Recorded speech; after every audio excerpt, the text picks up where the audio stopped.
Relax, unwind, and enjoy this episode of Dreams Through Literature.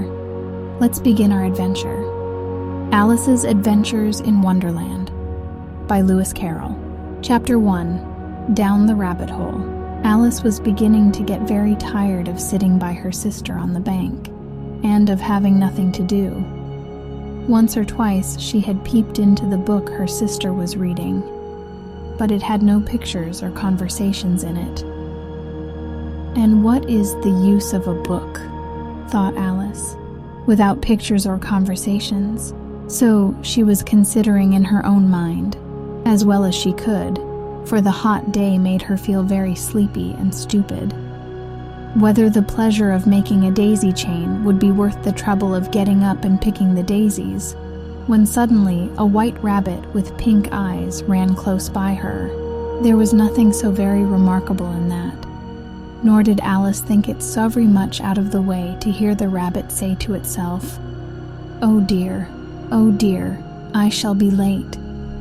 When she thought it over afterwards, it occurred to her that she ought to have wondered at this, but at the time it all seemed quite natural. But when the rabbit actually took a watch out of its waistcoat pocket and looked at it, and then hurried on, Alice started to her feet, for it flashed across her mind that she had never before seen a rabbit with either a waistcoat pocket or a watch to take out of it. And burning with curiosity, she ran across the field after it, and fortunately was just in time to see it pop down a large rabbit hole under the hedge. In another moment down went Alice after it, never once considering how in the world she was to get out again. The rabbit hole went straight on like a tunnel for some way, and then dipped suddenly down, so suddenly that Alice had not a moment to think about stopping herself before she found herself falling down a very deep well. Either the well was very deep, or she fell very slowly, for she had plenty of time as she went down to look about her and to wonder what was going to happen next. First, she tried to look down and make out what she was coming to, but it was too dark to see anything.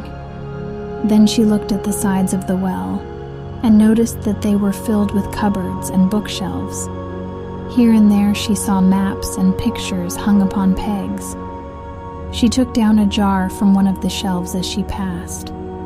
It was labeled orange marmalade, but to her great disappointment it was empty. She did not like to drop the jar for fear of killing somebody underneath, so managed to put it into one of the cupboards as she fell past it. Well, thought Alice to herself, after such a fall as this, I shall think nothing of tumbling downstairs. How brave they'll all think me at home. Why, I wouldn't say anything about it, even if I fell off the top of the house, which was very likely true. Down, down, down. Would the fall never come to an end? I wonder how many miles I've fallen by this time, she said aloud. I must be getting somewhere near the center of the earth. Let me see. That would be 4,000 miles down, I think. For, you see, Alice had learnt several things of this sort in her lessons in the schoolroom, and thought this was not a very good opportunity for showing off her knowledge, as there was no one to listen to her. Still, it was good practice to say it over. Yes, that's about the right distance. But then, I wonder what latitude or longitude I've got to. Alice had no idea what latitude was, or longitude either, but thought they were nice grand words to say. Presently, she began again. I wonder if I shall fall right through the earth. How funny it'll seem to come out among the people that walk with their heads downward. The antipathies, I think. She was rather glad there was no one listening this time, as it didn't sound at all the right word. But I shall have to ask them what the name of the country is, you know. Please, ma'am, is this New Zealand or Australia? And she tried to curtsy as she spoke. Fancy curtsying as you're falling through the air. Do you think you could manage it? And what an ignorant little girl she'll think me for asking. No, it'll never do to ask. Perhaps I shall see it written up somewhere. Down, down, down.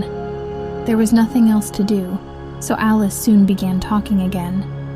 Dinah'll miss me very much tonight, I should think. Dinah was the cat. I hope they'll remember her saucer of milk at tea time. Dinah, my dear, I wish you were down here with me. There are no mice in the air, I'm afraid, but you might catch a bat, and that's very like a mouse, you know. But do cats eat bats, I wonder?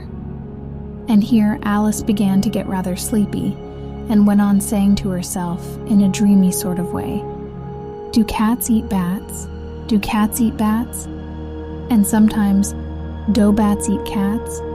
For, you see, as she couldn't answer either question, it didn't much matter which way she put it.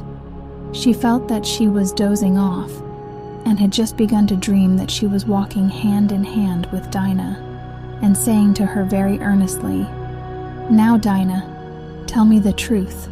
Did you ever eat a bat? When suddenly, thump, thump, down she came upon a heap of sticks and dry leaves, and the fall was over. Alice was not a bit hurt, and she jumped up onto her feet in a moment.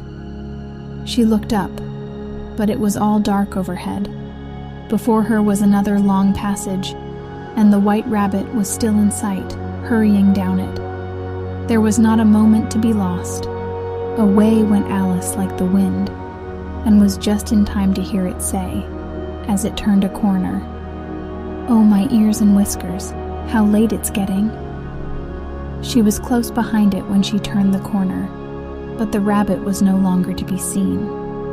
She found herself in a long, low hall, which was lit up by a row of lamps hanging from the roof. There were doors all round the hall, but they were all locked, and when Alice had been all the way down one side and up the other, trying every door, she walked sadly down the middle, wondering how she was ever to get out again. Suddenly she came upon a little three-legged table, all made of solid glass. There was nothing on it except a tiny golden key, and Alice's first thought was that it might belong to one of the doors of the hall. But, alas, either the locks were too large, or the key was too small, but at any rate it would not open any of them. However, on the second time round, she came upon a low curtain she had not noticed before, and behind it was a little door about 15 inches high. She tried the little golden key in the lock, and to her great delight it fitted. Alice opened the door, and found that it led into a small passage, not much larger than a rat hole. She knelt down and looked along the passage into the loveliest garden you ever saw. How she longed to get out of that dark hall, and wander about among those beds of bright flowers and those cool fountains, but she could not even get her head through the doorway. And even if my head would go through, thought poor Alice, it would be of very little use without my shoulders. Oh, how I wish I could shut up like a telescope. Think I could, if I only knew how to begin. For you see, so many out-of-the-way things had happened lately, that Alice had begun to think that very few things indeed were really impossible. There seemed to be no use in waiting by the little door, so she went back to the table, half hoping she might find another key on it, or at any rate, a book of rules for shutting people up like telescopes. This time she found a little bottle on it, which certainly was not here before, said Alice, and round the neck of the bottle was a paper label with the words, Drink Me, beautifully printed on it in large letters.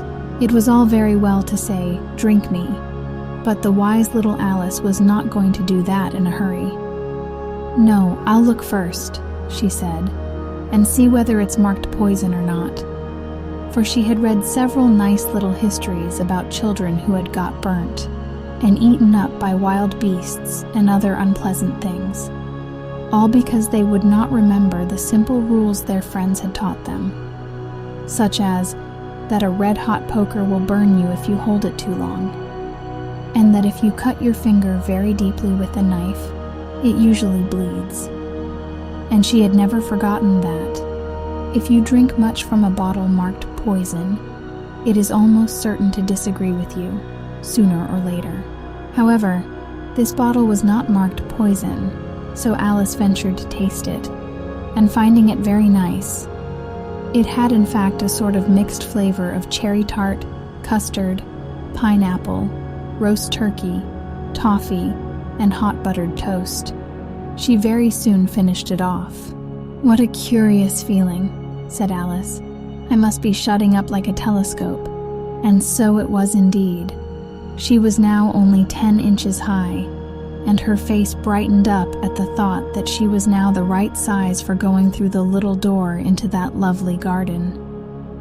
First, however, she waited for a few minutes to see if she was going to shrink any further. She felt a little nervous about this. "For it might end, you know," said Alice to herself, "in my going out altogether, like a candle. I wonder what I should be like then." And she tried to fancy what the flame of a candle is like after the candle is blown out, for she could not remember ever having seen such a thing. After a while, finding that nothing more happened, she decided on going into the garden at once.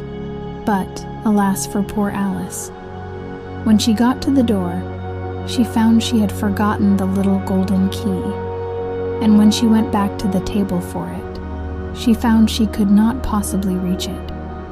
She could see it quite plainly through the glass, and she tried her best to climb up one of the legs of the table, but it was too slippery, and when she had tired herself out with trying, the poor little thing sat down and cried. "Come, there's no use in crying like that," said Alice to herself rather sharply. "I advise you to leave off this minute." She generally gave herself very good advice, though she very seldom followed it, and sometimes she scolded herself so severely as to bring tears into her eyes. And once she remembered trying to box her own ears for having cheated herself in a game of croquet she was playing against herself. For this curious child was very fond of pretending to be two people. "But it's nouse now," thought poor Alice, "to pretend to be two people. Why, there's hardly enough of me left to make one respectable person." Soon her eye fell on a little glass box that was lying under the table. She opened it, and found in it a very small cake, on which the words, "Eat me," were beautifully marked in currants. "Well, I'll eat it," said Alice, "and if it makes me grow larger, I can reach the key, and if it makes me grow smaller, I can creep under the door. So either way, I'll get into the garden, and I don't care which happens." She ate a little bit, and said anxiously to herself, "Which way? Which way?" holding her hand on the top of her head to feel which way it was growing, and she was quite surprised to find that she remained the same size. To be sure, this generally happens when one eats cake, but Alice had got so much into the way of expecting nothing but out-of-the-way things to happen, that it seemed quite dull and stupid for life to go on in the common way. So she set to work, and very soon finished off the cake. Chapter 2. The Pool of Tears. "Curiouser and curiouser," cried Alice. She was so much surprised that for the moment she quite forgot how to speak good English. "Now I'm opening out like the largest telescope that ever was. Goodbye, feet." For when she looked down at her feet, they seemed to be almost out of sight. They were getting so far off. "Oh, my poor little feet. I wonder who will put on your shoes and stockings for you now, dears. I'm sure I shan't be able. I shall be a great deal too far off to trouble myself about you. You must manage the best way you can, but I must be kind to them," thought Alice. "Or perhaps they won't walk the way I want to go. Let me see. I'll give them a new pair of boots every Christmas," and she went on planning to herself how she would manage it. "They must go by the carrier," she thought. "And how funny it'll seem, sending presents to one's own feet. And how odd the directions will look. Oh dear, what nonsense I'm talking." Just then, her head struck against the roof of the hall. In fact, She was now more than 9 feet high, and she at once took up the little golden key and hurried off to the garden door. Poor Alice! It was as much as she could do, lying down on one side, to look through into the garden with one eye, but to get through was more hopeless than ever. She sat down and began to cry again. "You ought to be ashamed of yourself," said Alice. "A great girl like you," she might well say this, "to go on crying in this way. Stop this moment, I tell you." But she went on all the same, shedding gallons of tears, until there was a large pool all round her, about 4 inches deep, and reaching half down the hall. After a time she heard a little pattering of feet in the distance, and she hastily dried her eyes to see what was coming. It was the White Rabbit, returning, splendidly dressed, with a pair of white kid gloves in one hand and a large fan in the other. He came trotting along in a great hurry, muttering to himself as he came, "Oh, the Duchess, the Duchess! Oh, won't she be savage if I've kept her waiting?" Alice felt so desperate that she was ready to ask help of anyone. So when the rabbit came near her, she began in a low, timid voice, "If you please, sir." The rabbit started violently, dropped the white kid gloves and the fan, and scurried away into the darkness as hard as he could go. Alice took up the fan and gloves, and as the hall was very hot, she kept fanning herself all the time she went on talking. "Dear, dear, how queer everything is today, and yesterday things went on just as usual. I wonder if I've been changed in the night.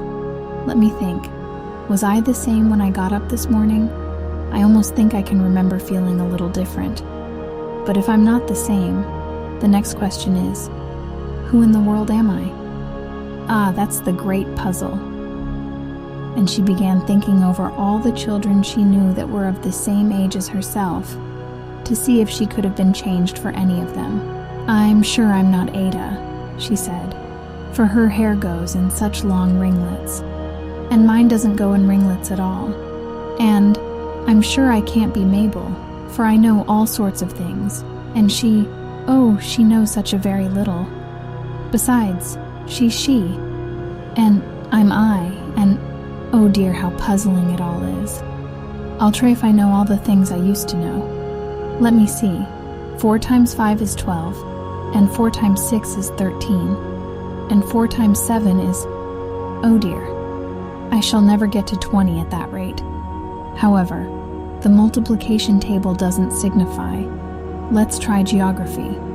London is the capital of Paris, and Paris is the capital of Rome, and Rome... no, that's all wrong, I'm certain. I must have been changed for Mabel. I'll try and say how doth the little... And she crossed her hands on her lap, as if she were saying lessons, and began to repeat it. But her voice sounded hoarse and strange, and the words did not come the same as they used to do. How doth the little crocodile improve his shining tail, and pour the waters of the Nile on every golden scale? How cheerfully he seems to grin, how neatly spread his claws, and welcome little fishes in with gently smiling jaws. I'm sure those are not the right words, said poor Alice, and her eyes filled with tears again as she went on. I must be Mabel after all, and I shall have to go and live in that poky little house, and have next to no toys to play with, and oh, ever so many lessons to learn. No, I've made up my mind about it. If I'm Mabel, I'll stay down here. It'll be no use their putting their heads down and saying, "Come up again, dear." I shall only look up and say, "Who am I?" Then, tell me that first. And then, if I like being that person, I'll come up. If not, I'll stay down here till I'm somebody else. But oh dear, cried Alice with a sudden burst of tears, I do wish they would put their heads down. I am so very tired of being all alone here. As she said this, she looked down at her hands, and was surprised to see that she had put on one of the rabbit's little white kid gloves while she was talking. How can I have done that? She thought. I must be growing small again. She got up and went to the table to measure herself by it, and found that, as nearly as she could guess, she was now about 2 feet high, and was going on shrinking rapidly. She soon found out that the cause of this was the fan she was holding, and she dropped it hastily, just in time to avoid shrinking away altogether. "That was a narrow escape," said Alice, a good deal frightened at the sudden change, but very glad to find herself still in existence. "And now for the garden," and she ran with all speed back to the little door. But, alas, the little door was shut again, and the little golden key was lying on the glass table as before. "And things are worse than ever," thought the poor child, "for I never was so small as this before, never, and I declare it's too bad that it is." As she said these words, her foot slipped, and in another moment, splash, she was up to her chin in salt water. Her first idea was that she had somehow fallen into the sea. "And in that case I can go back by railway," she said to herself. Alice had been to the seaside once in her life, and had come to the general conclusion that wherever you go to on the English coast, you find a number of bathing machines in the sea, some children digging in these and with wooden spades, then a row of lodging houses, and behind them, railway station. However, she soon made out that she was in the pool of tears which she had wept when she was 9 feet high. "I wish I hadn't cried so much," said Alice as she swam about, trying to find her way out. "I shall be punished for it now, I suppose, by being drowned in my own tears. That will be a queer thing, to be sure. However, everything is queer today." Just then, she heard something splashing about in the pool a little way off, and she swam nearer to make out what it was. At first she thought it must be a walrus or hippopotamus, but then she remembered how small she was now, and she soon made out that it was only a mouse that had slipped in like herself. Would it be of any use now, thought Alice, to speak to this mouse? Everything is so out of the way down here that I should think very likely it can talk. At any rate, there's no harm in trying. So she began. "Oh, mouse, do you know the way out of this pool? I am very tired of swimming about here, oh mouse." Alice thought this must be the right way of speaking to a mouse. She had never done such a thing before, but she remembered having seen in her brother's Latin grammar, a mouse, of a mouse, to a mouse, oh mouse. The mouse looked at her rather inquisitively, and seemed to her to wink with one of its little eyes, but it said nothing. "Perhaps it doesn't understand English," thought Alice. "I dare say it's a French mouse, come over with William the Conqueror." For with all her knowledge of history, Alice had no very clear notion how long ago anything had happened. So she began again.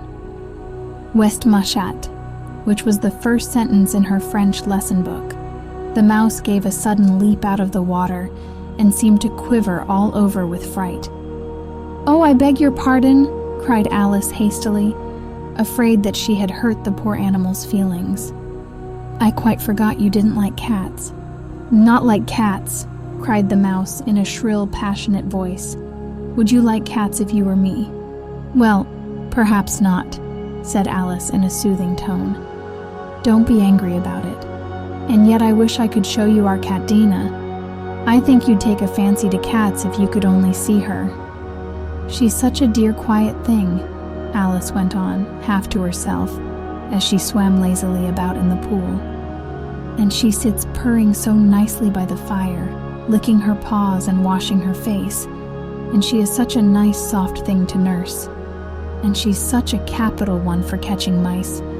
Oh, I beg your pardon," cried Alice again, for this time the mouse was bristling all over, and she felt certain it must be really offended. "We won't talk about her any more if you'd rather not." "We indeed," cried the mouse, who was trembling down to the end of his tail. "As if I would talk on such a subject. Our family always hated cats.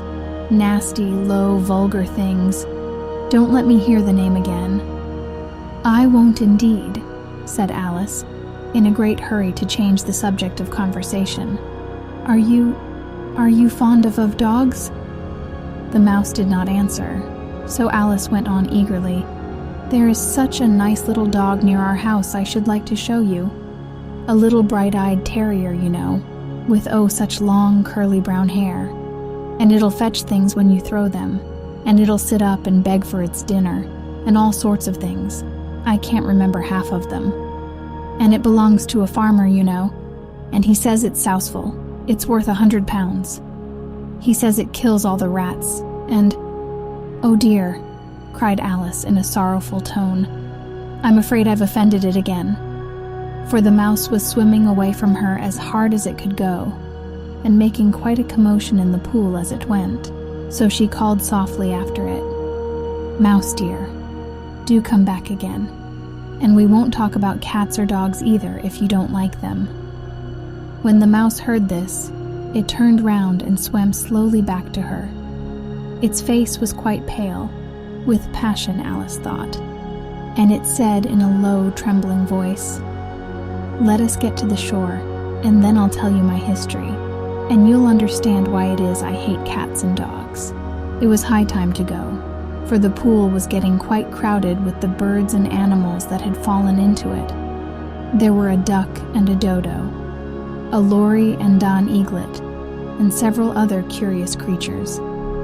Alice led the way, and the whole party swam to the shore. Chapter 3. A Caucus Race and a Long Tail. They were indeed a queer-looking party that assembled on the bank. The birds with draggled feathers, the animals with their fur clinging close to them, and all dripping wet, cross, and uncomfortable. The first question, of course, was how to get dry again. They had a consultation about this, and after a few minutes it seemed quite natural to Alice to find herself talking familiarly with them, as if she had known them all her life. Indeed, she had quite a long argument with the lory, who at last turned sulky, and would only say, "I am older than you, and must know better." And this Alice would not allow without knowing how old it was. And, as the lory positively refused to tell its age, there was no more to be said. At last, the mouse, who seemed to be a person of authority among them, called out, "Sit down, all of you, and listen to me. I'll soon make you dry enough." They all sat down at once, in a large ring, with the mouse in the middle. Alice kept her eyes anxiously fixed on it, for she felt sure she would catch a bad cold if she did not get dry very soon. "Ahem," said the mouse with an important air. "Are you all ready? This is the driest thing I know. Silence all round, if you please." William the Conqueror, whose cause was favored by the Pope, was soon submitted to by the English, who wanted leaders, and had been of late much accustomed to usurpation and conquest. Edwin and Morcar, the Earls of Mercia and Northumbria. "Ugh," said the lory with a shiver. "I beg your pardon," said the mouse, frowning but very politely. "Did you speak?" "Not I," said the lory hastily. "I thought you did," said the mouse. "I proceed. Edwin and Morcar, the Earls of Mercia and Northumbria, declared for him, and even Stigand, the patriotic Archbishop of Canterbury, found it advisable." "Found what?" said the duck. "Found it," the mouse replied rather crossly. "Of course you know what it means." "I know what it means well enough when I find a thing," said the duck. "It's generally a frog or a worm. The question is, what did the Archbishop find?" The mouse did not notice this question, but hurriedly went on. "Found it advisable to go with Edgar Atheling to meet William and offer him the crown. William's conduct at first was moderate, but the insolence of his Normans. How are you getting on now, my dear?" it continued, turning to Alice as it spoke. "As wet as ever," said Alice in a melancholy tone. "It doesn't seem to dry me at all." "In that case," said the dodo solemnly, rising to its feet, "I move that the meeting adjourn. for the immediate adoption of more energetic remedies. "Speak English," said the eaglet. "I don't know the meaning of half those long words, and what's more, I don't believe you do either." And the eaglet bent down its head to hide a smile. Some of the other birds tittered audibly. "What I was going to say," said the dodo in an offended tone, "was that the best thing to get us dry would be a caucus race." "What is a caucus race?" said Alice. Not that she wanted much to know, but the dodo had paused as if it thought that somebody ought to speak, and no one else seemed inclined to say anything. "Why," said the dodo, "the best way to explain it is to do it. And, as you might like to try the thing yourself, some winter day, I will tell you how the dodo managed it." First, it marked out a race course in a sort of circle. "The exact shape doesn't matter," it said. And then all the party were placed along the course, here and there. There was no 1, 2, 3, and away. But they began running when they liked, and left off when they liked, so that it was not easy to know when the race was over. However, when they had been running half an hour or so, and were quite dry again, the dodo suddenly called out, "The race is over!" And they all crowded round it, panting and asking, "But who has won?" This question the dodo could not answer without a great deal of thought, and it sat for a long time with one finger pressed upon its forehead, the position in which you usually see Shakespeare in the pictures of him, while the rest waited in silence. At last the dodo said, "Everybody has won, and all must have prizes." "But who is to give the prizes?" quite a chorus of voices asked. "Why, she, of course," said the dodo, pointing to Alice with one finger, and the whole party at once crowded round her, calling out in a confused way, "Prizes! Prizes!" Alice had no idea what to do, and in despair she put her hand in her pocket and pulled out a box of comfits. Luckily the salt water had not got into it, and handed them round as prizes. There was exactly one apiece, all round. "But she must have a prize herself, you know," said the mouse. "Of course," the dodo replied very gravely. "What else have you got in your pocket?" he went on, turning to Alice. "Only a thimble," said Alice sadly. "Hand it over here," said the dodo. Then they all crowded round her once more, while the dodo solemnly presented the thimble, saying, "We beg your acceptance of this elegant thimble." And when it had finished this short speech, they all cheered. Alice thought the whole thing very absurd, but they all looked so grave that she did not dare to laugh. And as she could not think of anything to say, she simply bowed and took the thimble, looking as solemn as she could. The next thing was to eat the comfits. This caused some noise and confusion, as the large birds complained that they could not taste theirs, and the small ones choked and had to be patted on the back.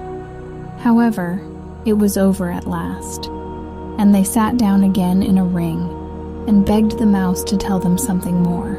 "You promised to tell me your history, you know," said Alice, "and why it is you hate C and D," she added in a whisper, half afraid that it would be offended again.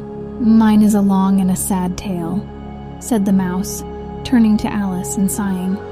"It is a long tale, certainly," said Alice, looking down with wonder at the mouse's tail. "But why do you call it sad?" And she kept on puzzling about it while the mouse was speaking, so that her idea of the tale was something like this. "You are not attending," said the mouse to Alice severely. "What are you thinking of?" "I beg your pardon," said Alice very humbly. "You had got to the fifth bend, I think."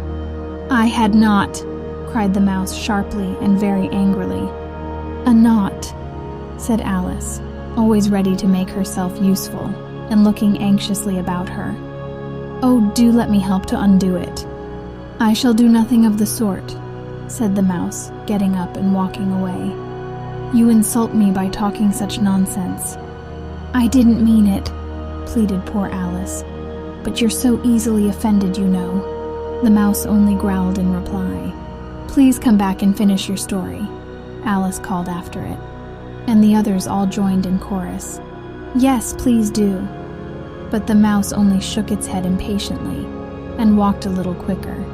"What a pity it wouldn't stay," sighed the Lory, as soon as it was quite out of sight, and an old crab took the opportunity of saying to her daughter, "Ah, my dear, let this be a lesson to you never to lose your temper." "Hold your tongue, Ma," said the young crab, a little snappishly. "You're enough to try the patience of an oyster." "I wish I had our Dinah here." "I know I do," said Alice aloud, addressing nobody in particular. "She'd soon fetch it back." "And who is Dinah, if I might venture to ask the question?" said the Lory. Alice replied eagerly, for she was always ready to talk about her pet. "Dinah's our cat, and she's such a capital one for catching mice you can't think. And oh, I wish you could see her after the birds. Why, she'll eat a little bird as soon as look at it." This speech caused a remarkable sensation among the party. Some of the birds hurried off at once. One old magpie began wrapping itself up very carefully, remarking, "I really must be getting home. The night air doesn't suit my throat." And a canary called out in a trembling voice to its children, "Come away, my dears. It's high time you were all in bed." On various pretexts, they all moved off, and Alice was soon left alone. "I wish I hadn't mentioned Dinah," she said to herself in a melancholy tone. "Nobody seems to like her down here, and I'm sure she's the best cat in the world. Oh, my dear Dinah, I wonder if I shall ever see you any more." And here poor Alice began to cry again, for she felt very lonely and low-spirited. In a little while, however, she again heard a little pattering of footsteps in the distance, and she looked up eagerly, half hoping that the mouse had changed his mind and was coming back to finish his story. Chapter 4. The Rabbit Sends in a Little Bill. It was the White Rabbit, trotting slowly back again, and looking anxiously about as it went, as if it had lost something, and she heard it muttering to itself, "The Duchess! The Duchess! Oh, my dear paws! Oh, my fur and whiskers! She'll get me executed as sure as ferrets are ferrets. Where can I have dropped them, I wonder?" Alice guessed in a moment that it was looking for the fan and the pair of white kid gloves, and she very good-naturedly began hunting about for them, but they were nowhere to be seen. Everything seemed to have changed since her swim in the pool, and the great hall, with the glass table and the little door, had vanished completely. Very soon, the rabbit noticed Alice, as she went hunting about, and called out to her in an angry tone, "Why, Mary Ann, what are you doing out here?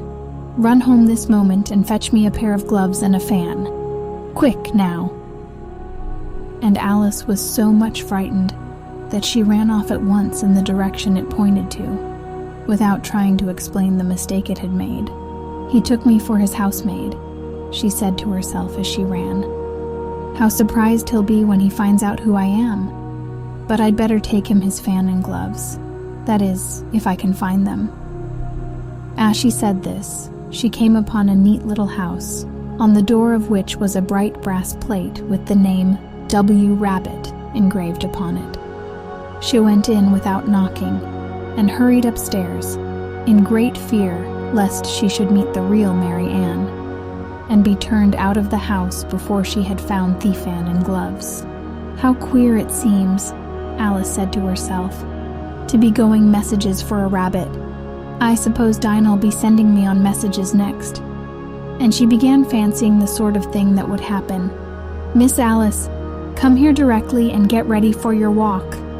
"Coming in a minute, nurse, but I've got to see that the mouse doesn't get out." "Only I don't think," Alice went on, "that they'd let Dinah stop in the house if it began ordering people about like that." By this time she had found her way into a tidy little room with a table in the window, and on it, as she had hoped, a fan and 2 or 3 pairs of tiny white kid gloves. She took up the fan and a pair of the gloves, and was just going to leave the room when her eye fell upon a little bottle that stood near the looking glass. There was no label this time with the words "Drink me," but nevertheless she uncorked it and put it to her lips. "You know, something interesting is sure to happen," she said to herself, "whenever I eat or drink anything, so I'll just see what this bottle does. I do hope it'll make me grow large again, for really, I'm quite tired of being such a tiny little thing." It did so indeed, and much sooner than she had expected. Before she had drunk half the bottle, she found her head pressing against the ceiling, and had stooped to save her neck from being broken.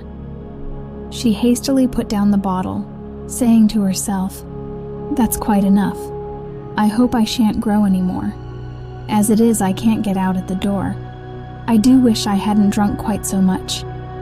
Alas, it was too late to wish that. She went on growing, and very soon had to kneel down on the floor.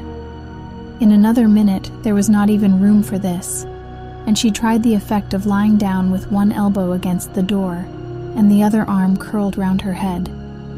Still she went on growing, and, as a last resource, she put one arm out of the window and one foot up the chimney, and said to herself, "Now I can do no more, whatever happens. What will become of me?" Luckily for Alice, the little magic bottle had now had its full effect, and she grew no larger. Still, it was very uncomfortable, and as there seemed to be no sort of chance of her ever getting out of the room again, no wonder she felt unhappy. It was much pleasanter at home, thought poor Alice, when one wasn't always growing larger and smaller and being ordered about by mice and rabbits. I almost wish I hadn't gone down that rabbit hole. And yet, it's rather curious, you know, this sort of life. I do wonder what can have happened to me. When I used to read fairy tales, I fancied that kind of thing never happened. And now here I am in the middle of one. There ought to be a book written about me, that there ought.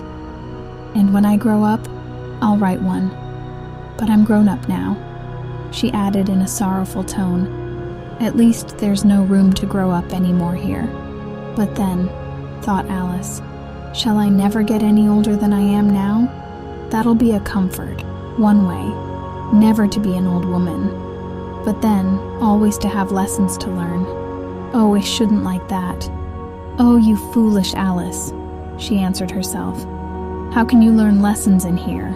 Why, there's hardly room for you, and no room at all for any lesson books." And so she went on, taking first one side and then the other, and making quite a conversation of it altogether. But after a few minutes, she heard a voice outside, and stopped to listen. "Marianne, Marianne," said the voice, "fetch me my gloves this moment." Then came a little pattering of feet on the stairs. Alice knew it was the rabbit coming to look for her, and she trembled till she shook the house, quite forgetting that she was now about 1,000 times as large as the rabbit, and had no reason to be afraid of it. Presently the rabbit came up to the door, and tried to open it. But as the door opened inwards, and Alice's elbow was pressed hard against it, that attempt proved a failure. Alice heard it say to itself, "Then I'll go round and get in at the window." "That you won't," thought Alice, and after waiting till she fancied she heard the rabbit just under the window, she suddenly spread out her hand and made a snatch in the air. She did not get hold of anything, but she heard a little shriek and a fall, and a crash of broken glass, from which she concluded that it was just possible it had fallen into a cucumber frame, or something of the sort. Next came an angry voice, the rabbit's. "Pat! Pat! Where are you?" And then a voice she had never heard before. "Sure then I'm here? Digging for apples, Your Honor." "Digging for apples indeed," said the rabbit angrily. "Here, come and help me out of this."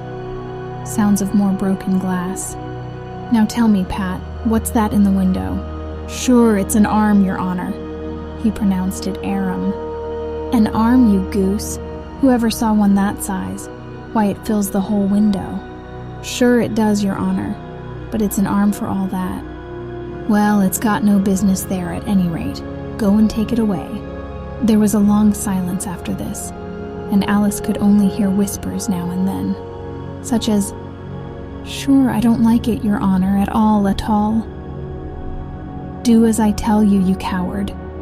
And at last she spread out her hand again and made another snatch in the air. This time there were 2 little shrieks and more sounds of broken glass. "What a number of cucumber frames there must be," thought Alice. "I wonder what they'll do next. As for pulling me out of the window, I only wish they could. I'm sure I don't want to stay in here any longer." She waited for some time without hearing anything more. At last came a rumbling of little cartwheels and the sound of a good many voices all talking together. She made out the words, "Where's the other ladder? Why, I hadn't to bring but one. Bill's got the other. Bill, fetch you there, lad. Here, put 'em up at this corner. No, tie 'em together first. They don't reach half high enough yet. Oh, they'll do well enough. Don't be particular. Here, Bill, catch hold of this rope. Will the roof bear? Mind that loose slate. Oh, it's coming down. Heads below." A loud crash. "Now, who did that?" "It was Bill, I fancy. Who's to go down the chimney?" "Nay, I shan't. You do it." "That I won't, then. Bill's to go down. Here, Bill, the master says you're to go down the chimney." "Oh, so Bill's got to come down the chimney, has he?" said Alice to herself. Shy, they seem to put everything upon Bill. I wouldn't be in Bill's place for a good deal. This fireplace is narrow, to be sure, but I think I can kick a little. She drew her foot as far down the chimney as she could, and waited till she heard a little animal, she couldn't guess of what sort it was, scratching and scrambling about in the chimney close above her. Then, saying to herself, "This is Bill," she gave one sharp kick and waited to see what would happen next. The first thing she heard was a general chorus of, "There goes Bill." Then the rabbit's voice along, "Catch him, you by the hedge." Then silence, and then another confusion of voices. "Hold up his head. Brandy now. Don't choke him. How was it, old fellow? What happened to you? Tell us all about it." Last came a little feeble, squeaking voice. "That's Bill," thought Alice. "Well, I hardly know. No more, thank ye. I'm better now, but I'm a deal too flustered to tell you. All I know is, something comes at me like a jack-in-the-box, and up I goes like ASCII rocket." "So you did, old fellow," said the others. "We must burn the house down," said the rabbit's voice, and Alice called out as loud as she could, "If you do, I'll set Dinah at you."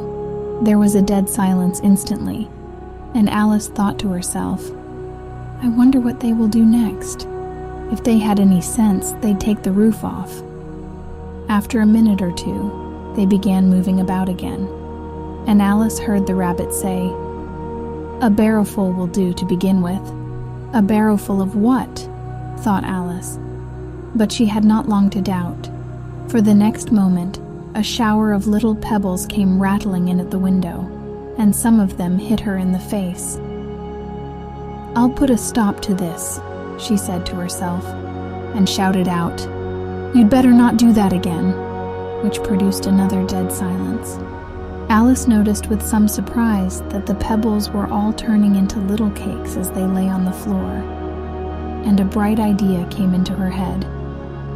"If I eat one of these cakes," she thought, "it's sure to make some change in my size, and as it can't possibly make me larger, it must make me smaller, I suppose." So she swallowed one of the cakes, and was delighted to find that she began shrinking directly. As soon as she was small enough to get through the door, she ran out of the house and found quite a crowd of little animals and birds waiting outside.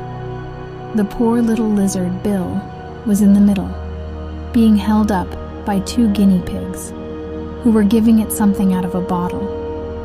They all made a rush at Alice the moment she appeared, but she ran off as hard as she could, and soon found herself safe in a thick wood. "The first thing I've got to do," said Alice to herself, as she wandered about in the wood, "is to grow to my right size again, and the second thing is to find my way into that lovely garden. I think that will be the best plan." It sounded an excellent plan, no doubt, and very neatly and simply arranged.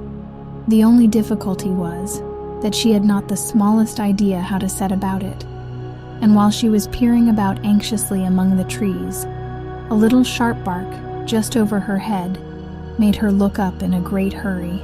An enormous puppy was looking down at her with large round eyes and feebly stretching out one paw, trying to touch her. "Poor little thing," said Alice in a coaxing tone, and she tried hard to whistle to it, but she was terribly frightened all the time at the thought that it might be hungry, in which case it would be very likely to eat her up in spite of all her coaxing.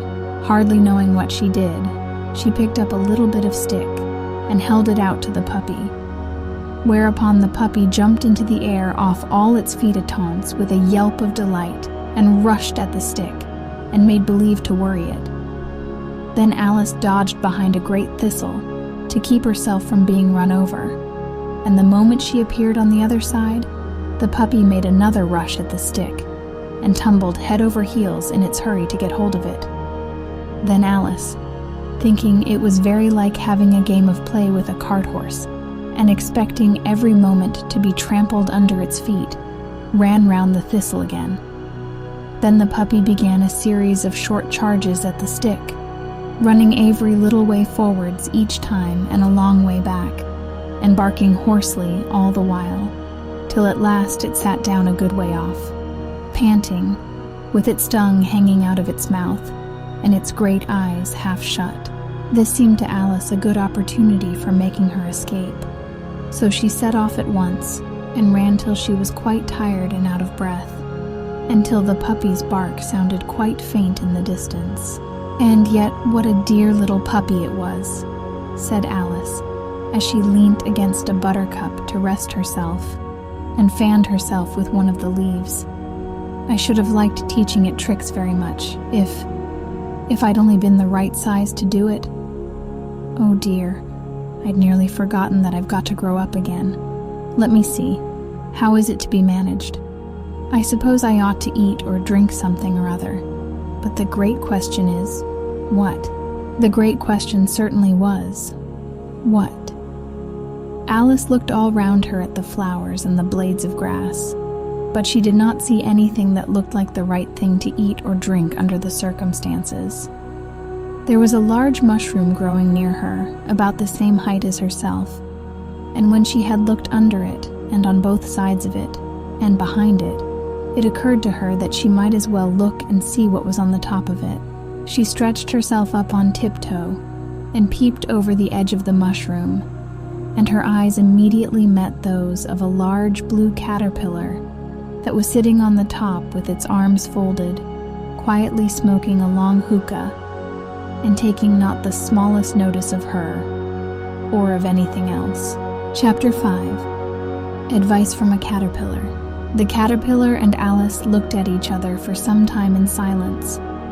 At last the caterpillar took the hookah out of its mouth and addressed her in a languid, sleepy voice. "Who are you?" said the caterpillar. This was not an encouraging opening for a conversation. Alice replied, rather shyly, I hardly know, sir, just at present. At least I know who I was when I got up this morning, but I think I must have been changed several times since then." "What do you mean by that?" said the caterpillar sternly. "Explain yourself." "I can't explain myself, I'm afraid, sir," said Alice, "because I'm not myself, you see." "I don't see," said the caterpillar. "I'm afraid I can't put it more clearly," Alice replied very politely, "for I can't understand it myself to begin with, and being so many different sizes in a day is very confusing." "It isn't," said the caterpillar. "Well, perhaps you haven't found it so yet," said Alice, But when you have to turn into a chrysalis, you will someday, you know. And then after that into a butterfly, I should think you'll feel it a little queer, won't you?" "Not a bit," said the caterpillar. "Well, perhaps your feelings may be different," said Alice. "All I know is it would feel very queer to me." "You," said the caterpillar contemptuously. "Who are you?" Which brought them back again to the beginning of the conversation. Alice felt a little irritated at the caterpillars making such very short remarks, and she drew herself up and said very gravely, "I think you ought to tell me who you are first." "Why?" said the caterpillar. Here was another puzzling question, and as Alice could not think of any good reason, and as the caterpillar seemed to be in a very unpleasant state of mind, she turned away. "Come back," the caterpillar called after her. "I've something important to say." This sounded promising, certainly. Alice turned and came back again. "Keep your temper," said the caterpillar. "Is that all?" said Alice, swallowing down her anger as well as she could. "No," said the caterpillar. Alice thought she might as well wait, as she had nothing else to do, and perhaps, after all, it might tell her something worth hearing. For some minutes it puffed away without speaking, but at last it unfolded its arms, took the hookah out of its mouth again, and said, "So you think you're changed, do you?" "I'm afraid I am, sir," said Alice. "I can't remember things as I used, and I don't keep the same size for 10 minutes together." "Can't remember what things?" said the caterpillar. "Well, I've tried to say, 'How doth the little busy bee?' but it all came different." Alice replied in a very melancholy voice. "Repeat, 'You are old, Father William,'" said the caterpillar. Alice folded her hands and began, "You are old, Father William," the young man said, "and your hair has become very white, and yet you incessantly stand on your head. Do you think at your age it is right?" "In my youth," Father William replied to his son, "I feared it might injure the brain, but now that I'm perfectly sure I have none, why, I do it again and again." "You are old," said the youth, "as I mentioned before, and have grown most uncommonly fat, yet you turned a back somersault in at the door. Pray, what is the reason of that?" "In my youth," said the sage as he shook his gray locks, "I kept all my limbs very supple by the use of this ointment, 1 shilling the box. Allow me to sell you a couple?" "You are old," said the youth, "and your jaws are too weak for anything tougher than suet. Yet you finished the goose with the bones and the beak. Pray, how did you manage to do it?" "In my youth," said his father, "I took to the law and argued each case with my wife, and the muscular strength which it gave to my jaw has lasted the rest of my life." "You are old," said the youth. "One would hardly suppose that your eye was as steady as ever, yet you balanced an eel on the end of your nose. What made you so awfully clever?" "I have answered 3 questions, and that is enough," said his father. "Don't give yourself airs. Do you think I can listen all day to such stuff? Be off, or I'll kick you downstairs." "That is not said right," said the caterpillar. "Not quite right, I'm afraid," said Alice timidly. "Some of the words have got altered." "It is wrong from beginning to end," said the caterpillar decidedly, and there was silence for some minutes. The caterpillar was the first to speak. "What size do you want to be?" it asked. "Oh, I'm not particular as to size," Alice hastily replied. "Only one doesn't like changing so often, you know." "I don't know," said the caterpillar. Alice said nothing. She had never been so much contradicted in her life before, and she felt that she was losing her temper. "Are you content now?" said the caterpillar. "Well, I should like to be a little larger, sir, if you wouldn't mind," said Alice. 3 inches is such a wretched height to be." "It is a very good height indeed," said the caterpillar angrily. rearing itself upright as it spoke. It was exactly 3 inches high. "But I'm not used to it," pleaded poor Alice in a piteous tone. And she thought of herself, "I wish the creatures wouldn't be so easily offended." "You'll get used to it in time," said the caterpillar, and it put the hookah into its mouth and began smoking again. This time Alice waited patiently until it chose to speak again. In a minute or two, the caterpillar took the hookah out of its mouth and yawned once or twice and shook itself. Then it got down off the mushroom and crawled away in the grass, merely remarking as it went, "One side will make you grow taller, and the other side will make you grow shorter." "One side of what? The other side of what?" thought Alice to herself. "Of the mushroom," said the caterpillar, just as if she had asked it aloud, and in another moment it was out of sight. Alice remained looking thoughtfully at the mushroom for a minute, trying to make out which were the 2 sides of it, and as it was perfectly round, she found this a very difficult question. However, at last she stretched her arms round it as far as they would go, and broke off a bit of the edge with each hand. "And now which is which?" she said to herself, and nibbled a little of the right-hand bit to try the effect. The next moment she felt a violent blow underneath her chin. It had struck her foot. She was a good deal frightened by this very sudden change, but she felt that there was no time to be lost, as she was shrinking rapidly. So she set to work at once to eat some of the other bit. Her chin was pressed so closely against her foot that there was hardly room to open her mouth, but she did it at last, and managed to swallow a morsel of the left-hand bit.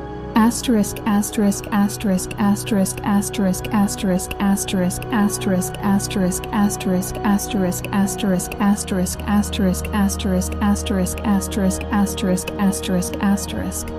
"Come, my head's free at last," said Alice in a tone of delight, which changed into alarm in another moment, when she found that her shoulders were nowhere to be found. All she could see, when she looked down, was an immense length of neck, which seemed to rise like a stalk out of a sea of green leaves that lay far below her. "What can all that green stuff be?" said Alice. "And where have my shoulders got to? And oh, my poor hands, how is it I can't see you?" She was moving them about as she spoke, but no result seemed to follow, except a little shaking among the distant green leaves. As there seemed to be no chance of getting her hands up to her head, she tried to get her head down to them, and was delighted to find that her neck would bend about easily in any direction, like a serpent.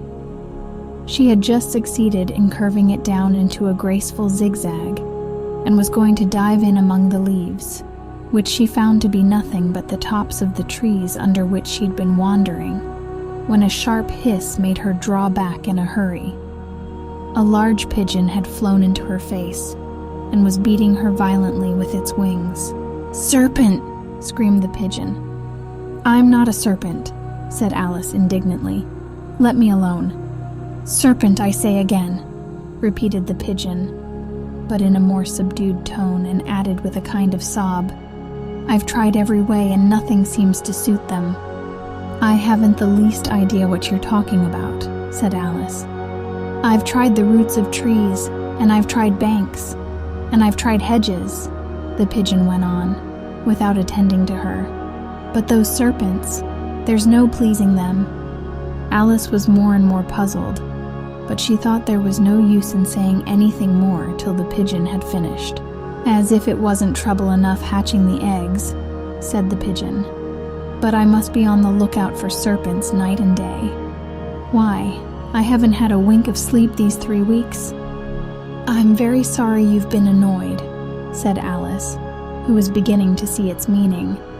"And just as I'd taken the highest tree in the wood," continued the pigeon, raising its voice to a shriek, "and just as I was thinking I should be free of them at last, they must needs come wriggling down from the sky. Ugh, serpent!" "But I'm not a serpent, I tell you," said Alice. I'm a... Well, what are you?" said the pigeon. "I can see you're trying to invent something."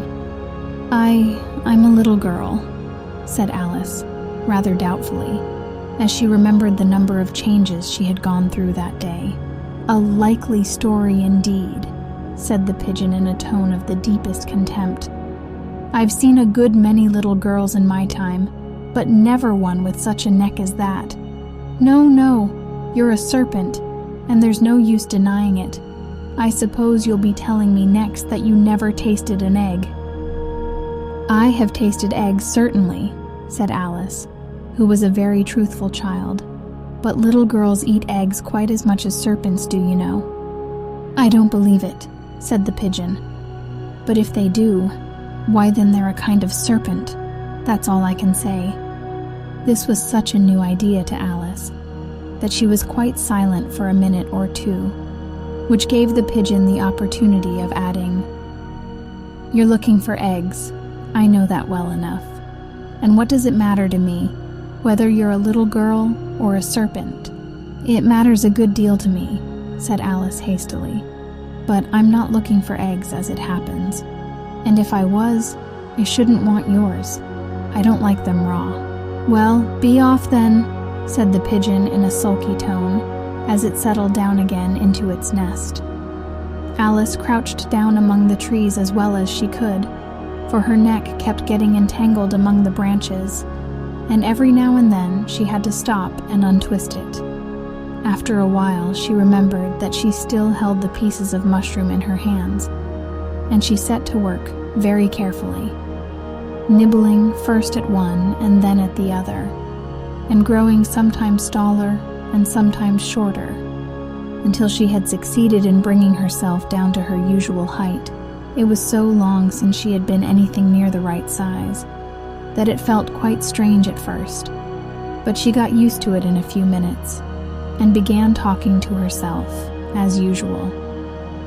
"Come, there's half my plan done now. How puzzling all these changes are. I'm never sure what I'm going to be from one minute to another. However, I've got back to my right size. The next thing is to get into that beautiful garden. How is that to be done, I wonder?"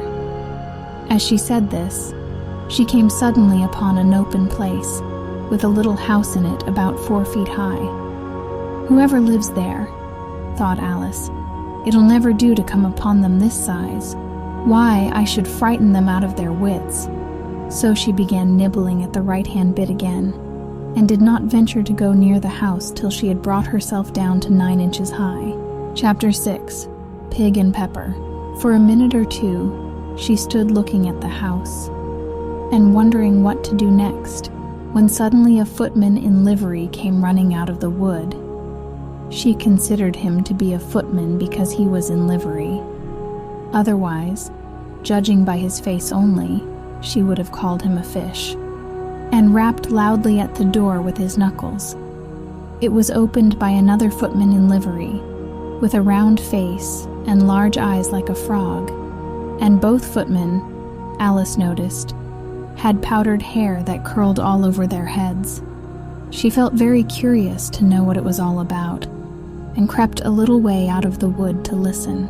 The fish footman began by producing from under his arm a great letter, nearly as large as himself, and this he handed over to the other, saying in a solemn tone, "For the Duchess, an invitation from the Queen to play croquet." The frog footman repeated in the same solemn tone, only changing the order of the words a little. "From the Queen, an invitation for the Duchess to play croquet." Then they both bowed low, and their curls got entangled together. Alice laughed so much at this that she had to run back into the wood for fear of their hearing her, and when she next peeped out, the fish footman was gone, and the other was sitting on the ground near the door, staring stupidly up into the sky. Alice went timidly up to the door and knocked. "There's no sort of use in knocking," said the footman, "and that for 2 reasons. First, because I'm on the same side of the door as you are. Secondly, because they're making such a noise inside, no one could possibly hear you. and certainly there was a most extraordinary noise going on within, a constant howling and sneezing, and every now and then a great crash, as if a dish or kettle had been broken to pieces. "Please then," said Alice, "how am I to get in?" "There might be some sense in your knocking," the footman went on without attending to her, "if we had the door between us. For instance, if you were inside you might knock, and I could let you out, you know." He was looking up into the sky all the time he was speaking, and this Alice thought decidedly uncivil. "But perhaps he can't help it," she said to herself. "His eyes are so very nearly at the top of his head. But at any rate he might answer questions. How am Ito get in?" she repeated aloud. "I shall sit here," the footman remarked, "till tomorrow." At this moment the door of the house opened, and a large plate came skimming out, straight at the footman's head.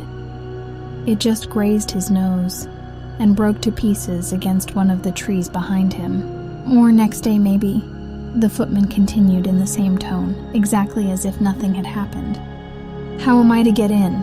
asked Alice again in a louder tone. "Are you to get in at all?" said the footman. "That's the first question, you know."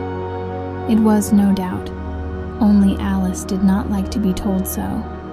"It's really dreadful," she muttered to herself, "the way all the creatures argue. It's enough to drive one crazy." The footman seemed to think this a good opportunity for repeating his remark, with variations. "I shall sit here," he said, "on and off, for days and days." "But what am I to do?" said Alice. "Anything you like," said the footman, and began whistling. "Oh, there's no use in talking to him," said Alice desperately. "He's perfectly idiotic." And she opened the door and went in.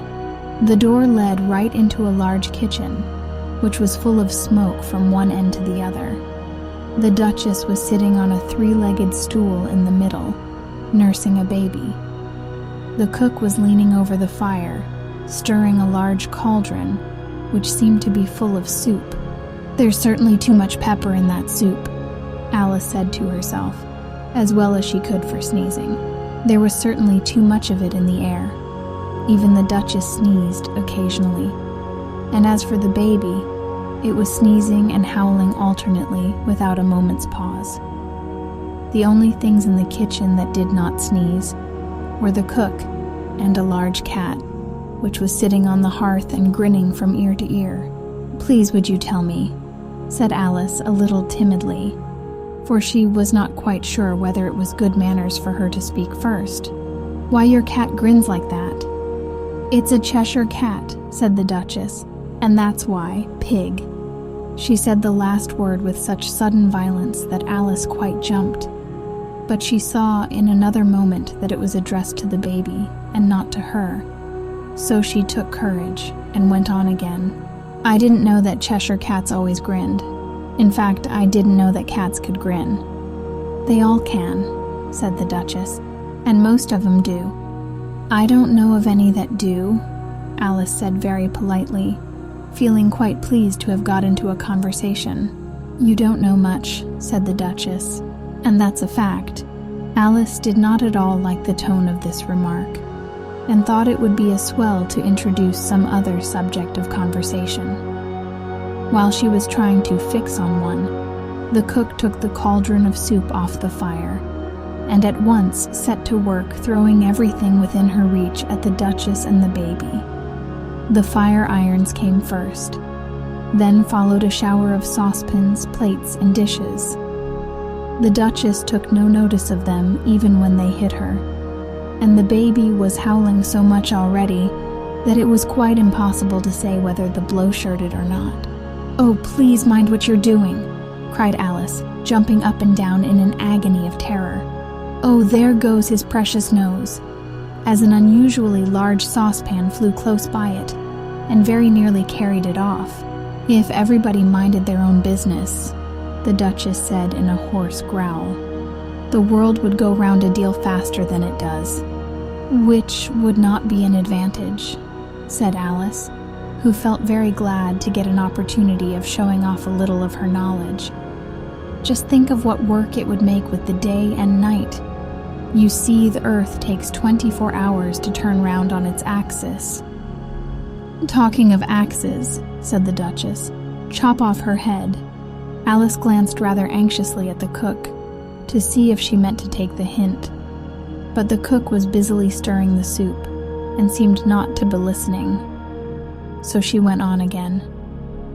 24 hours, I think. Or is it 12? Oh, don't bother me, said the Duchess. It never could abide figures. And with that she began nursing her child again, singing a sort of lullaby to it as she did so, and giving it a violent shake at the end of every line. Speak roughly to your little boy, and beat him when he sneezes. He only does it to annoy, because he knows it teases. Chorus, in which the cook and the baby joined. Wow, wow, wow. While the Duchess sang the second verse of the song, she kept tossing the baby violently up and down, and the poor little thing howled so that Alice could hardly hear the words. I speak severely to my boy. I beat him when he sneezes, for he can thoroughly enjoy the pepper when he pleases. Chorus. Wow, wow, wow. Here, you may nurse it a bit if you like, the Duchess said to Alice, flinging the baby at her as she spoke. I must go and get ready to play croquet with the Queen, and she hurried out of the room. The cook threw a frying pan after her as she went out, but it just missed her. Alice caught the baby with some difficulty, as it was a queer-shaped little creature, and held out its arms and legs in all directions. Just like a starfish, thought Alice. The poor little thing was snorting like a steam engine when she caught it, and kept doubling itself up and straightening itself out again, so that altogether, for the first minute or two, it was as much as she could do to hold it. As soon as she had made out the proper way of nursing it, which was to twist it up into a sort of knot, and then keep tight hold of its right ear and left foot, so as to prevent its undoing itself, she carried it out into the open air. If I don't take this child away with me, thought Alice, they're sure to kill it in a day or two. Wouldn't it be murder to leave it behind? She said the last words out loud, and the little thing grunted in reply. It had left off sneezing by this time. Don't grunt, said Alice.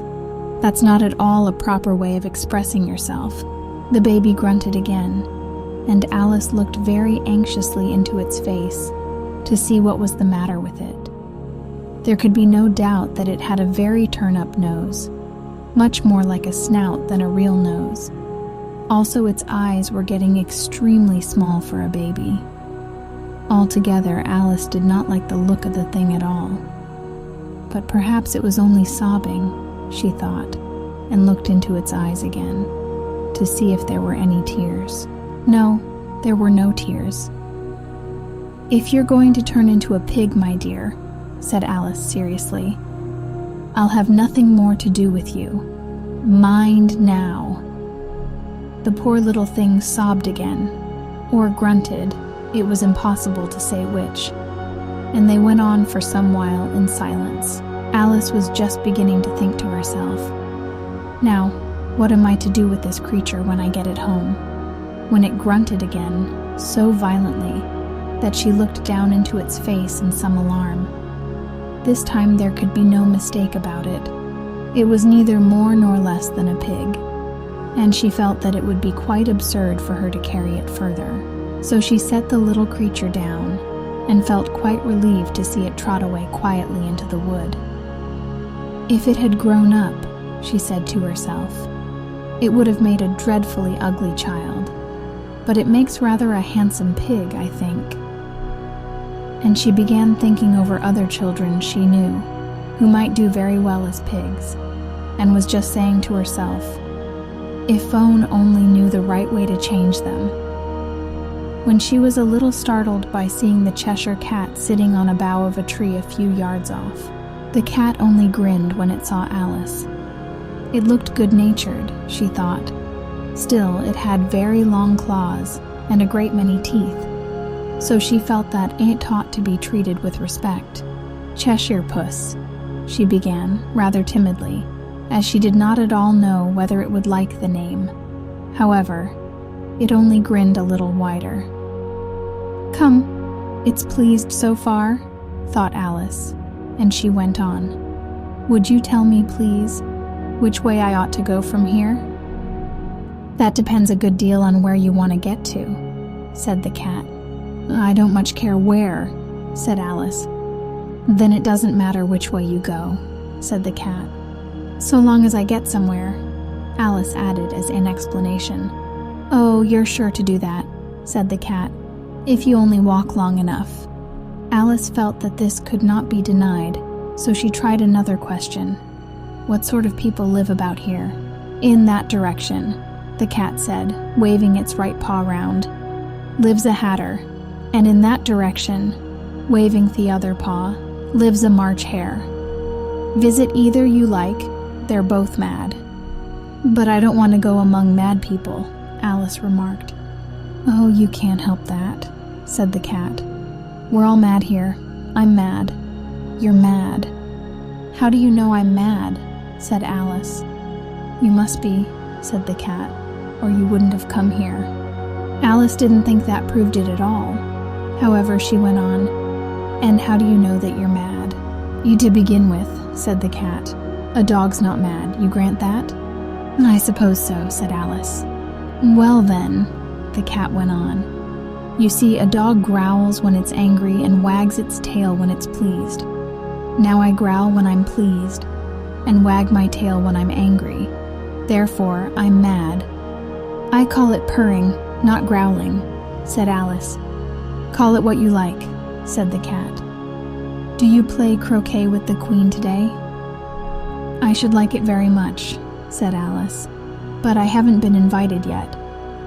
"You'll see me there," said the cat, and vanished. Alice was not much surprised at this. She was getting so used to queer things happening. While she was looking at the place where it had been, it suddenly appeared again. "By the by, what became of the baby?" said the cat. "I'd nearly forgotten to ask." "It turned into a pig," Alice quietly said, just as if it had come back in a natural way. "I thought it would," said the cat, and vanished again. Alice waited a little, half expecting to see it again, but it did not appear, and after a minute or two she walked on in the direction in which the March hare was said to live. "I've seen hatters before," she said to herself.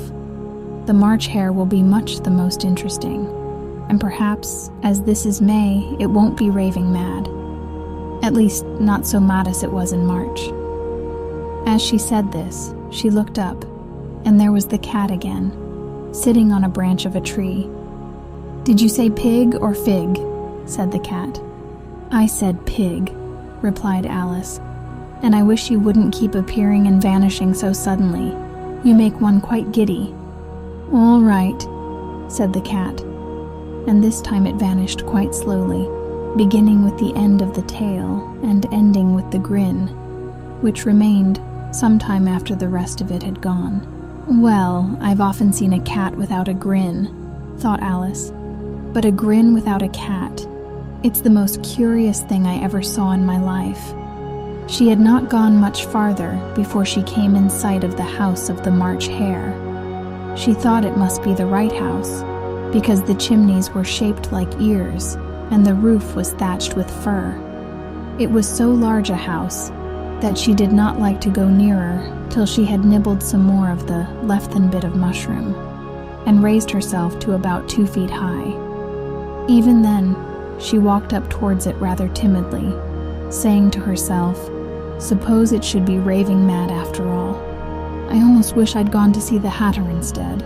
Chapter 7. A Mad Tea Party. There was a table set out under a tree in front of the house, and the March hare and the hatter were having tea at it.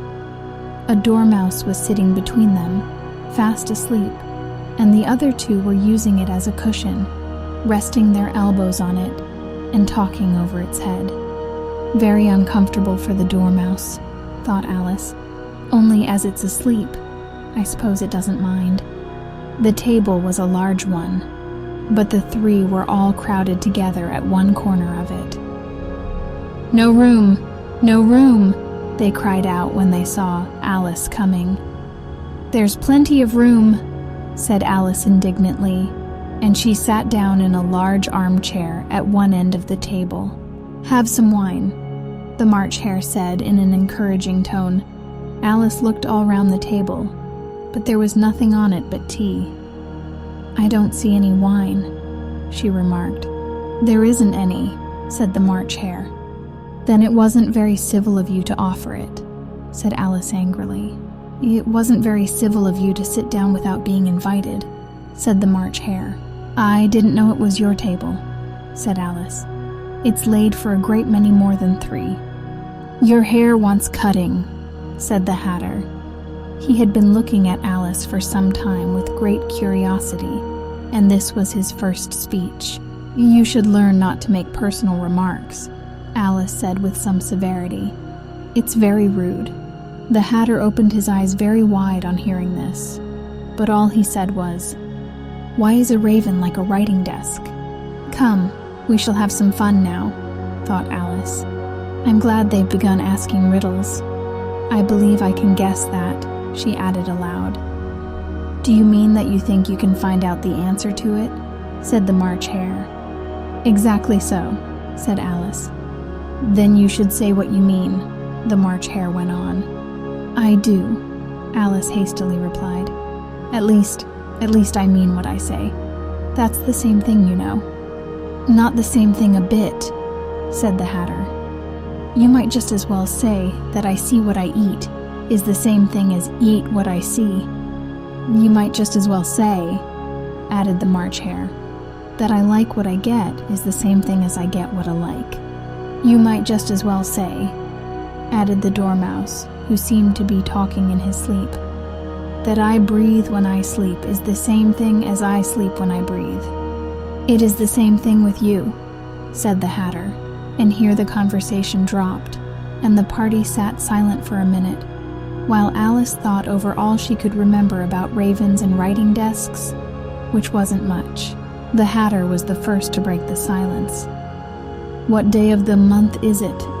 he said, turning to Alice. He had taken his watch out of his pocket and was looking at it uneasily, shaking it every now and then, and holding it to his ear. Alice considered a little, and then said, "The 4th. 2 days wrong," sighed the Hatter. "I told you butter wouldn't suit the works," he added, looking angrily at the March Hare. "It was the best butter," the March Hare meekly replied. "Yes, but some crumbs must have got in as well," the Hatter grumbled. "You shouldn't have put it in with the bread knife." The March Hare took the watch and looked at it gloomily. Then he dipped it into his cup of tea and looked at it again. But he could think of nothing better to say than his first remark. "It was the best butter, you know."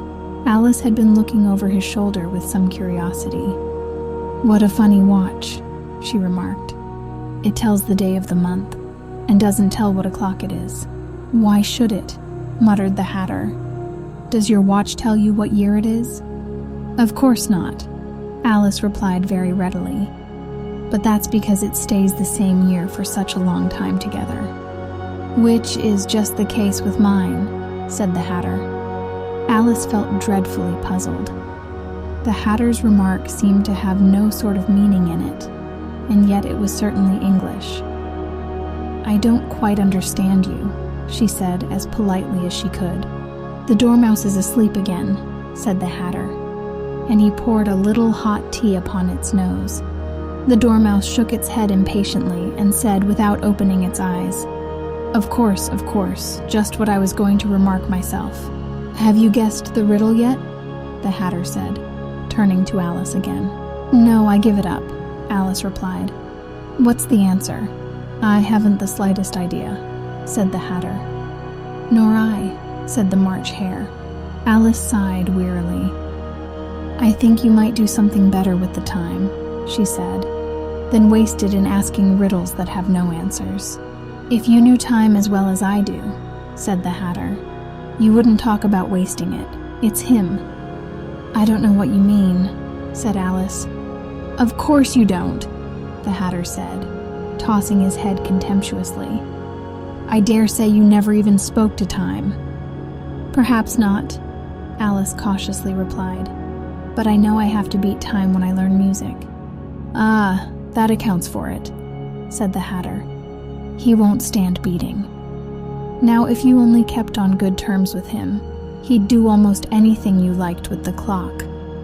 For instance, suppose it were 9 o'clock in the morning, just time to begin lessons. You'd only have to whisper a hint to time, and round goes the clock in a twinkling. 1:30, time for dinner. I only wish it was," the March Hare said to itself in a whisper. "That would be grand, certainly," said Alice thoughtfully. "But then, I shouldn't be hungry for it, you know." "Not at first, perhaps," said the Hatter, "but you could keep it to 1:30 as long as you liked." "Is that the way you manage?" Alice asked. The Hatter shook his head mournfully. "Not I," he replied. "We quarreled last March, just before he went mad, you know," pointing with his teaspoon at the March Hare. "It was at the great concert given by the Queen of Hearts, and I had to sing, 'Twinkle, twinkle, little bat, how I wonder what you're at.' You know the song, perhaps?" "I've heard something like it," said Alice. "It goes on, you know," the Hatter continued, "in this way. Up above the world you fly like a tea tray in the sky, twinkle, twinkle." Here the dormouse shook itself and began singing in its sleep, "Twinkle, twinkle, twinkle, twinkle," and went on so long that they had to pinch it to make it stop. "Well, I'd hardly finished the first verse," said the Hatter, when the Queen jumped up and bawled out, "He's murdering the time. Off with his head." "How dreadfully savage," exclaimed Alice. "And ever since that," the Hatter went on in a mournful tone, "he won't do a thing I ask. It's always 6 o'clock now." A bright idea came into Alice's head. "Is that the reason so many tea things are put out here?" she asked. "Yes, that's it," said the Hatter with a sigh. "It's always tea time, and we've no time to wash the things between whiles." "Then you keep moving round, I suppose," said Alice. "Exactly so," said the Hatter, "as the things get used up." "But what happens when you come to the beginning again?" Alice ventured to ask. "Suppose we change the subject," the March Hare interrupted, yawning. "I'm getting tired of this. I vote the young lady tells USA story." "I'm afraid I don't know one," said Alice, rather alarmed at the proposal. "Then the Dormouse shall," they both cried. "Wake up, Dormouse!" And they pinched it on both sides at once. The Dormouse slowly opened his eyes. "I wasn't asleep," he said in a hoarse, feeble voice. "I heard every word you fellows were saying." "Tell us a story," said the March Hare. "Yes, please do," pleaded Alice. "And be quick about it," added the Hatter, "or you'll be asleep again before it's done."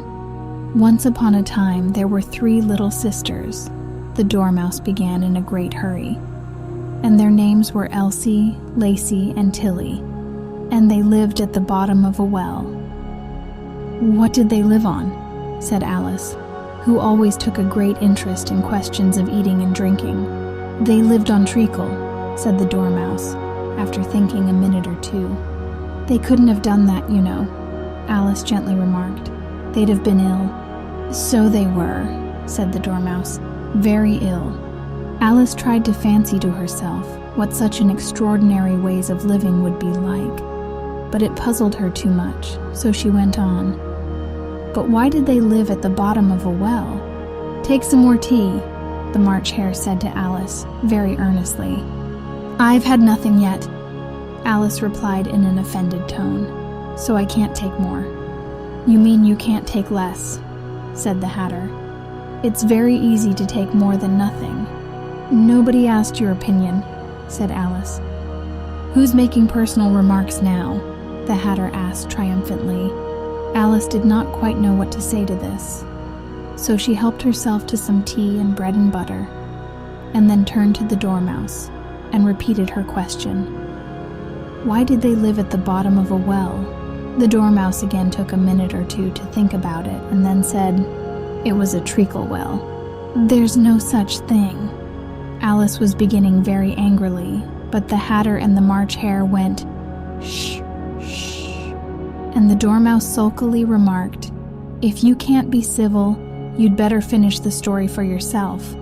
"No, please go on," Alice said very humbly. "I won't interrupt again. I dare say there may be one." "One indeed," said the Dormouse indignantly. However, he consented to go on.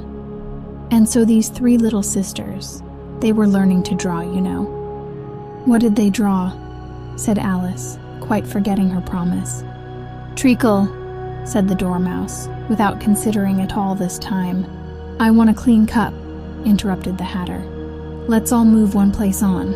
He moved on as he spoke, and the Dormouse followed him. The March Hare moved into the Dormouse's place, and Alice rather unwillingly took the place of the March Hare.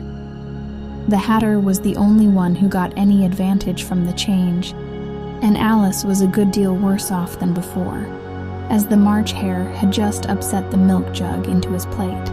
Alice did not wish to offend the Dormouse again, so she began very cautiously. "But I don't understand. Where did they draw the treacle from?" "You can draw water out of a water well," said the Hatter. "So I should think you could draw treacle out of a treacle well. Eh, stupid?" "But they were in the well," Alice said to the Dormouse, not choosing to notice this last remark. "Of course they were," said the Dormouse. "Wellin." This answer so confused poor Alice that she let the Dormouse go on for some time without interrupting it. "They were learning to draw," the Dormouse went on, yawning and rubbing its eyes, for it was getting very sleepy. "And they drew all manner of things. Everything that begins with an M." "Why with an M?" said Alice. "Why not?" said the March Hare. Alice was silent. The Dormouse had closed its eyes by this time, and was going off into a doze. But on being pinched by the Hatter, it woke up again with a little shriek, and went on. "That begins with an M, such as mousetraps and the moon and memory and muchness. You know you say things are much of a muchness. Did you ever see such a thing as a drawing of a muchness?" "Really, now you ask me," said Alice, very much confused. "I don't think—" "Then you shouldn't talk," said the Hatter. This piece of rudeness was more than Alice could bear. She got up in great disgust and walked off. The Dormouse fell asleep instantly, and neither of the others took the least notice of her going, though she looked back once or twice, half hoping that they would call after her. The last time she saw them, they were trying to put the Dormouse into the teapot. "At any rate, I'll never go there again," said Alice, as she picked her way through the wood. "It's the stupidest tea party I ever was at in all my life." Just as she said this, she noticed that one of the trees had a door leading right into it. "That's very curious," she thought. "But everything's curious today. I think I may as well go in at once." And in she went.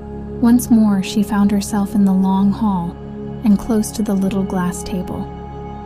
"Now, I'll manage better this time," she said to herself, and began by taking the little golden key and unlocking the door that led into the garden. Then she went to work nibbling at the mushroom. She had kept a piece of it in her pocket, till she was about a foot high. Then she walked down the little passage, and then she found herself at last in the beautiful garden, among the bright flower beds and the cool fountains. Chapter 8. The Queen's Croquet Ground. A large rose tree stood near the entrance of the garden. The roses growing on it were white, but there were 3 gardeners at it, busily painting them red. Alice thought this a very curious thing, and she went nearer to watch them. And just as she came up to them, she heard one of them say, "Look out now, 5. Don't go splashing paint over me like that." "I couldn't help it," said 5 in a sulky tone. 7 jogged my elbow, on which 7 looked up and said, That's right, 5. Always lay the blame on others. You'd better not talk, said 5. I heard the Queen say only yesterday you deserve to be beheaded. What for? Said the one who had spoken first. That's none of your business, 2, said 7. Yes, it is his business, said 5. And I'll tell him. It was for bringing the cook tulip roots instead of onions. 7 flung down his brush and had just begun, well, of all the unjust things, when his eye chanced to fall upon Alice as she stood watching them, and he checked himself suddenly. The others looked round also, and all of them bowed low. Would you tell me, said Alice a little timidly, why you're painting those roses? 5 and 7 said nothing, but looked at 2. 2 began in a low voice.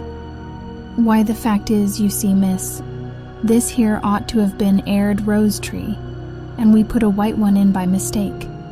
And if the Queen was to find it out, we should all have our heads cut off, you know. So you see, miss, we're doing our best afore she comes to... At this moment 5, who had been anxiously looking across the garden, called out, "The Queen! The Queen!" And the 3 gardeners instantly threw themselves flat upon their faces. There was a sound of many footsteps, and Alice looked round, eager to see the Queen. First came 10 soldiers carrying clubs. These were all shaped like the 3 gardeners, oblong and flat, with their hands and feet at the corners. Next, Thetan courtiers. These were ornamented all over with diamonds, and walked 2 and 2, as the soldiers did. After these came the royal children. There were 10 of them, and the little dears came jumping merrily along hand in hand, in couples. They were all ornamented with hearts. Next came the guests, mostly kings and queens, and among them Alice recognized the white rabbit. It was stalking in a hurried, nervous manner, smiling at everything that was said, and went by without noticing her. Then followed the Knave of Hearts, carrying the king's crown on a crimson velvet cushion. And last of all this grand procession came the King and Queen of Hearts. Alice was rather doubtful whether she ought not to lie down on her face like the 3 gardeners, but she could not remember ever having heard of such a rule at processions. And besides, what would be the use of a procession, thought she, if people had all to lie down upon their faces, so that they couldn't see it? So she stood still where she was, and waited. When the procession came opposite to Alice, they all stopped and looked at her, and the Queen said severely, "Who is this?" She said it to the Knave of Hearts, who only bowed and smiled in reply. "Idiot," said the Queen, tossing her head impatiently, and turning to Alice she went on, "What's your name, child?" "My name is Alice, so please your Majesty," said Alice very politely, but she added to herself, "Why, they're only a pack of cards after all. I needn't be afraid of them." "And who are these?" said the Queen, pointing to the 3 gardeners who were lying round the rose tree. For, you see, as they were lying on their faces, and the pattern on their backs was the same as the rest of the pack, she could not tell whether they were gardeners, or soldiers, or courtiers, or 3 of her own children. "How should I know?" said Alice, surprised at her own courage. "It's no business of mine." The Queen turned crimson with fury, and after glaring at her for a moment like a wild beast, screamed, "Off with her head! Off!" "Nonsense!" said Alice very loudly and decidedly, and the Queen was silent. The King laid his hand upon her arm, and timidly said, "Consider, my dear, she is only a child." The Queen turned angrily away from him, and said to the Knave, "Turn them over." The Knave did so very carefully, with one foot.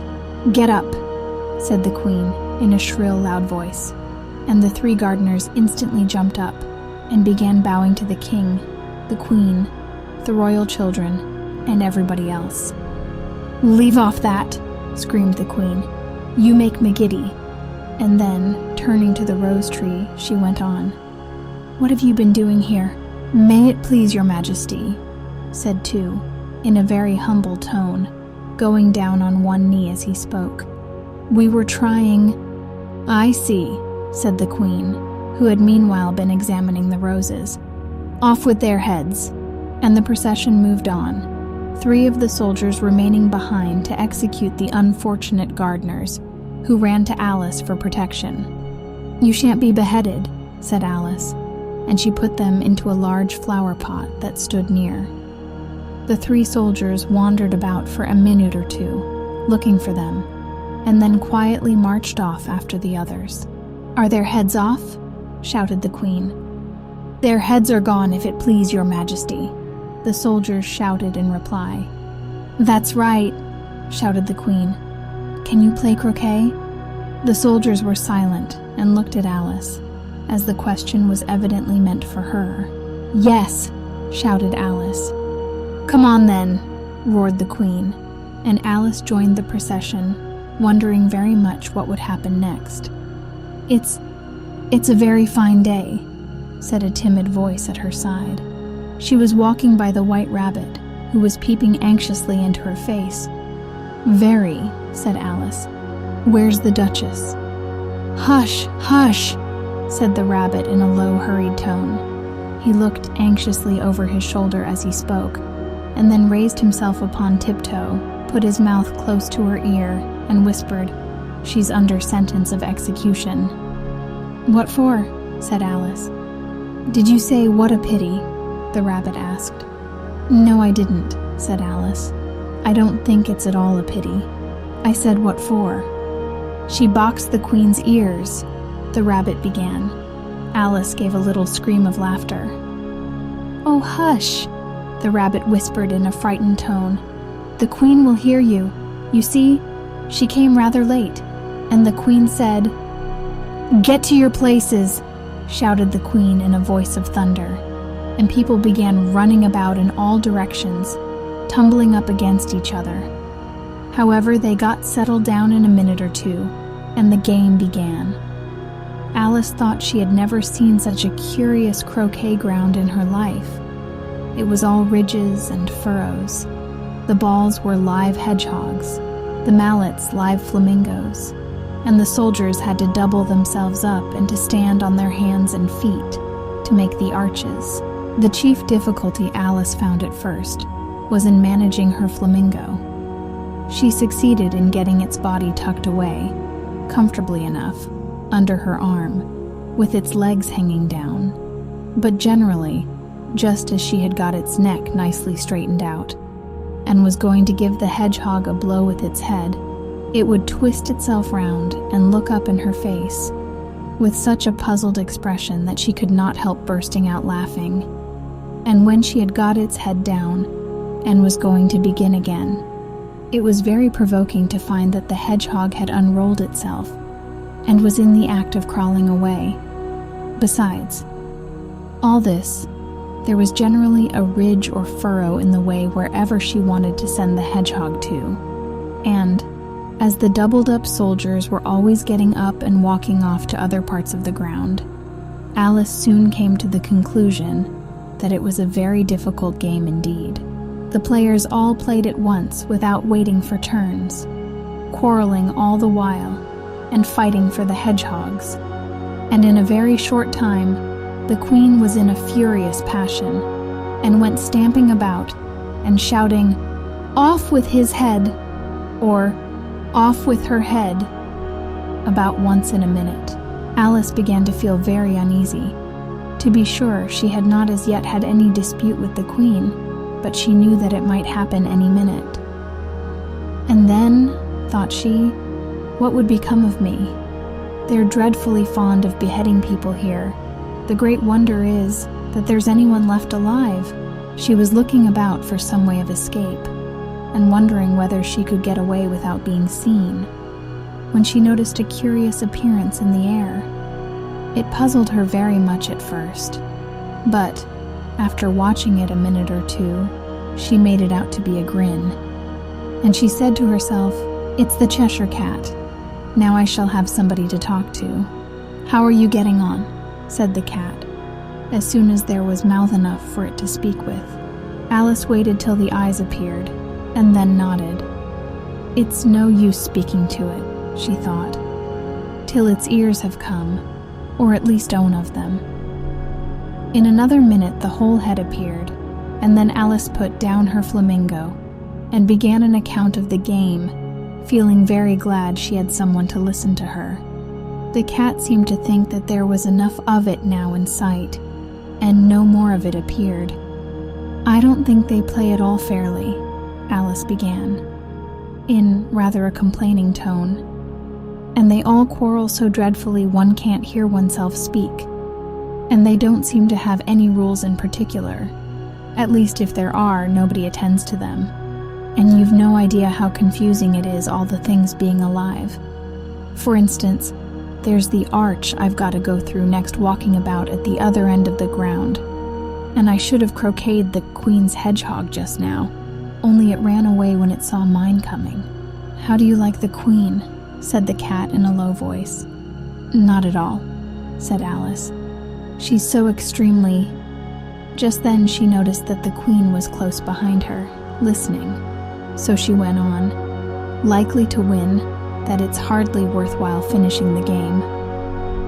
The queen smiled and passed on. Who are you talking to? Said the king, going up to Alice and looking at the cat's head with great curiosity.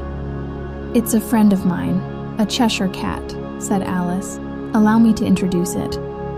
I don't like the look of it at all, said the king. However, it may kiss my hand if it likes. I'd rather not, the cat remarked. Don't be impertinent, said the king, and don't look at me like that. He got behind Alice as he spoke. A cat may look at a king, said Alice. I've read that in some book, but I don't remember where. Well, it must be removed, said the king very decidedly, and he called the queen, who was passing at the moment. My dear, I wish you would have this cat removed. The queen had only one way of settling all difficulties, great or small. Off with his head, she said, without even looking round. I'll fetch the executioner myself, said the king eagerly, and he hurried off. Alice thought she might as well go back and see how the game was going on, as she heard the queen's voice in the distance, screaming with passion. She'd already heard her sentence 3 of the players to be executed for having missed their turns, and she did not like the look of things at all, as the game was in such confusion that she never knew whether it was her turn or not. So she went in search of her hedgehog. The hedgehog was engaged in a fight with another hedgehog, which seemed to Alice an excellent opportunity for croqueting one of them with the other. The only difficulty was that her flamingo was gone across to the other side of the garden, where Alice could see it trying in a helpless sort of way to fly up into a tree. By the time she had caught the flamingo and brought it back, the fight was over, and both the hedgehogs were out of sight. But it doesn't matter much, thought Alice, as all the arches are gone from this side of the ground. So she tucked it away under her arm, that it might not escape again, and went back for a little more conversation with her friend. When she got back to the Cheshire Cat, she was surprised to find quite a large crowd collected round it. There was a dispute going on between the executioner, the king, and the queen, who were all talking at once, while all the rest were quite silent and looked very uncomfortable. The moment Alice appeared, she was appealed to by all 3 to settle the question, and they repeated their arguments to her. Though, as they all spoke at once, she found it very hard indeed to make out exactly what they said. The executioner's argument was that you couldn't cut off a head unless there was a body to cut it off from, that he had never had to do such a thing before, and he wasn't going to begin at his time of life. The king's argument was that anything that had a head could be beheaded, and that you weren't to talk nonsense. The queen's argument was that if something wasn't done about it, in less than no time, she'd have everybody executed, all round. It was this last remark that had made the whole party look so grave and anxious. Alice could think of nothing else to say, but, "It belongs to the Duchess. You'd better ask her about it."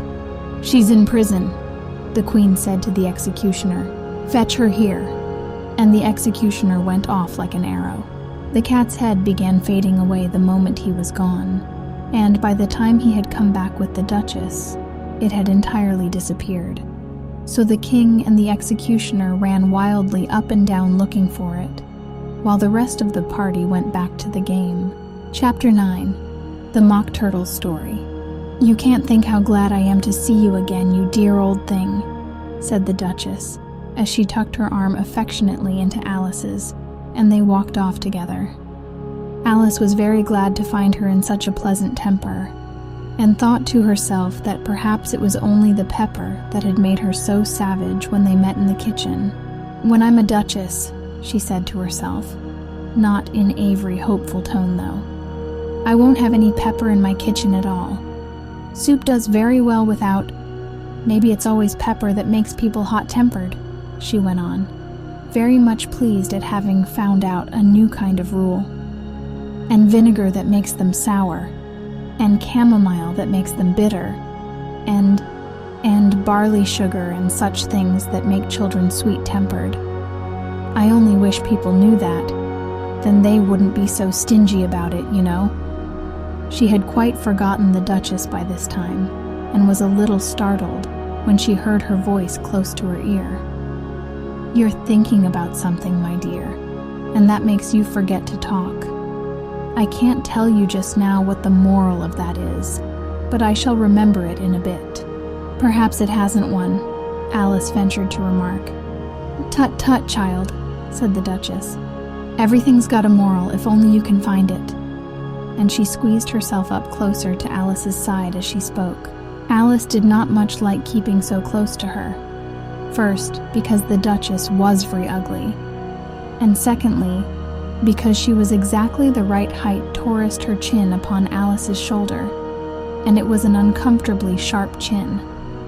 However, she did not like to be rude, so she bore it as well as she could. "The game's going on rather better now," she said, by way of keeping up the conversation a little. "'Tis so," said the Duchess, "and the moral of that is, oh, 'tis love that makes the world go round." "Somebody said," Alice whispered, "that it's done by everybody minding their own business." "Ah, well, it means much the same thing," said the Duchess, digging her sharp little chin into Alice's shoulder as she added, "And the moral of that is, take care of the sense, and the sounds will take care of themselves." How fond she is of finding morals in things, Alice thought to herself.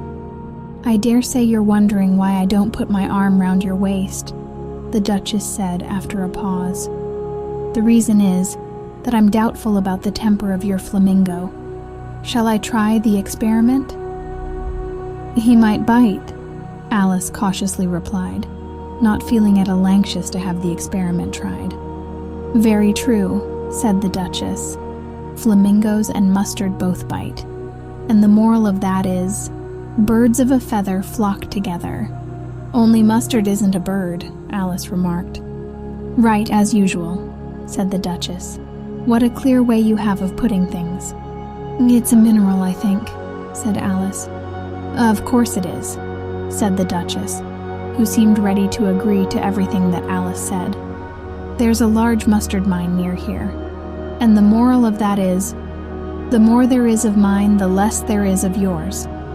"Oh, I know," exclaimed Alice, who had not attended to this last remark. "It's a vegetable. It doesn't look like one, but it is." "I quite agree with you," said the Duchess. "And the moral of that is, be what you would seem to be, or if you'd like it put more simply, never imagine yourself not to be otherwise than what it might appear to others, that what you were or might have been was not otherwise than what you had been would have appeared to them to be otherwise." "I think I should understand that better," Alice said very politely, "if I had it written down. but I can't quite follow it as you say it." "That's nothing to what I could say if I chose," the Duchess replied in a pleased tone. "Pray don't trouble yourself to say it any longer than that," said Alice. "Oh, don't talk about trouble," said the Duchess. "I make you a present of everything I've said as yet." "A cheap sort of present," thought Alice. "I'm glad they don't give birthday presents like that." But she did not venture to say it out loud. "Thinking again?" the Duchess asked, with another dig of her sharp little chin. "I've a right to think," said Alice sharply, for she was beginning to feel a little worried. "Just about as much right," said the Duchess, "as pigs have to fly, and But here, to Alice's great surprise, the Duchess's voice died away, even in the middle of her favorite word, moral, and the arm that was linked into hers began to tremble. Alice looked up, and there stood the Queen in front of them, with her arms folded, frowning like a thunderstorm. "A fine day, Your Majesty," the Duchess began in a low, weak voice. "Now I give you fair warning," shouted the Queen, stamping on the ground as she spoke. "Either you or your head must be off, and that in about half no time. Take your choice." The Duchess took her choice and was gone in a moment. "Let's go on with the game," the Queen said to Alice, and Alice was too much frightened to say a word, but slowly followed her back to the croquet ground. The other guests had taken advantage of the Queen's absence and were resting in the shade. However, the moment they saw her, they hurried back to the game, the Queen merely remarking that a moment's delay would cost them their lives. All the time they were playing, the Queen never left off quarreling with the other players and shouting, "Off with his head," or "Off with her head." Those whom she sentenced were taken into custody by these soldiers, who of course had to leave off being arches to do this, so that by the end of half an hour or so there were no arches left, and all the players, except the King, the Queen, and Alice, were in custody and under sentence of execution. Then the Queen left off, quite out of breath, and said to Alice, "Have you seen the mock turtle yet?" "No," said Alice. "I don't even know what a mock turtle is." "It's the thing mock turtle soup is made from," said the Queen. "I never saw one or heard of one," said Alice. "Come on then," said the Queen, "and he shall tell you his history." As they walked off together, Alice heard the King say in a low voice to the company generally, "You are all pardoned." "Come, that's a good thing," she said to herself, for she had felt quite unhappy at the number of executions the Queen had ordered. They very soon came upon a griffin, lying fast asleep in the sun. If you don't know what a griffin is, look at the picture. "Up, lazy thing," said the Queen, "and take this young lady to see the mock turtle and to hear his history. I must go back and see after some executions I've ordered." And she walked off, leaving Alice alone with the griffin. Alice did not quite like the look of the creature, but on the whole she thought it would be quite as safe to stay with it as to go after that savage Queen. So she waited. The griffin sat up and rubbed its eyes. Then it watched the Queen till she was out of sight. Then it chuckled. "What fun," said the griffin, half to itself, half to Alice. "What is the fun?" said Alice. "Why, she," said the griffin. "It's all her fancy that. They never executes nobody, you know. Come on." Everybody says, "Come on." Here, thought Alice, as she went slowly after it. "I never was so ordered about in all my life, never." They had not gone far before they saw the mock turtle in the distance, sitting sad and lonely on a little ledge of rock. And as they came nearer, Alice could hear him sighing as if his heart would break. She pitied him deeply. "What is his sorrow?" she asked the griffin, and the griffin answered, very nearly in the same words as before, "It's all his fancy that. He hasn't got no sorrow, you know. Come on." So they went up to the mock turtle, who looked at them with large eyes full of tears, but said nothing. "This here young lady," said the Griffin. "She wants for to know your history, she do." "I'll tell it her," said the Mock Turtle in a deep, hollow tone. "Sit down, both of you, and don't speak a word till I've finished." So they sat down, and nobody spoke for some minutes. Alice thought to herself, "I don't see how he can ever finish, if he doesn't begin." But she waited patiently. "Once," said the Mock Turtle at last with a deep sigh, "IWA's a real turtle." These words were followed by a very long silence, broken only by an occasional exclamation of "He-krr" from the Griffin, and the constant heavy sobbing of the Mock Turtle. Alice was very nearly getting up and saying, "Thank you, sir, for your interesting story." But she could not help thinking there must be more to come, so she sat still and said nothing. "When we were little," the Mock Turtle went on at last, more calmly, though still sobbing a little now and then, "we went to school in the sea. The master was an old turtle. We used to call him Tortoise." "Why did you call him Tortoise, if he wasn't one?" Alice asked. "We called him Tortoise because he taught us," said the Mock Turtle angrily. "Really, you are very dull. You ought to be ashamed of yourself for asking such a simple question," added the Griffin. And then they both sat silent and looked at poor Alice, who felt ready to sink into the earth. At last, the Griffin said to the Mock Turtle, "Drive on, old fellow. Don't be all day about it." And he went on in these words. "Yes, we went to school in the sea, though you mayn't believe it." "I never said I didn't," interrupted Alice. "You did," said the Mock Turtle. "Hold your tongue," added the Griffin, before Alice could speak again. The Mock Turtle went on. "We had the best of educations. In fact, we went to school every day." "I've been to a day school too," said Alice. "You needn't be so proud as all that." "With extras?" asked the Mock Turtle a little anxiously. "Yes," said Alice. "We learned French and music." "And washing?" said the Mock Turtle. "Certainly not," said Alice indignantly. "Ah, then yours wasn't a really good school," said the Mock Turtle in a tone of great relief. Now at ours they had at the end of the bill, French, music, and washing. Extra. "You couldn't have wanted it much," said Alice, "living at the bottom of the sea." "I couldn't afford to learn it," said the Mock Turtle with a sigh. "I only took the regular course." "What was that?" inquired Alice. "Reeling and writhing, of course, to begin with," the Mock Turtle replied. "And then the different branches of arithmetic: ambition, distraction, uglification, and derision." "I never heard of uglification," Alice ventured to say. "What is it?"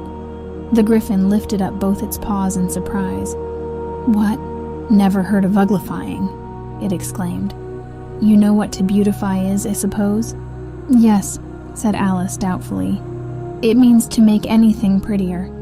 "Well then," the Griffin went on, "if you don't know what to uglify is, you are a simpleton."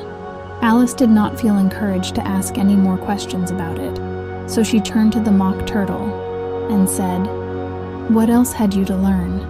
"Well, there was mystery," the Mock Turtle replied, counting off the subjects on his flappers. "Mystery, ancient and modern, with seaography, then drawing.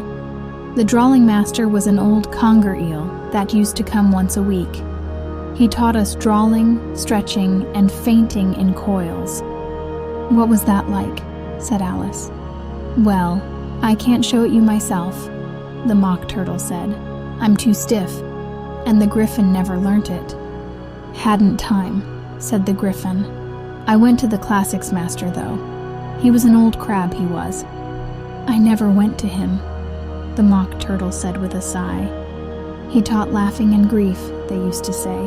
"So he did, so he did," said the Griffin, sighing in his turn, and both creatures hid their faces in their paws.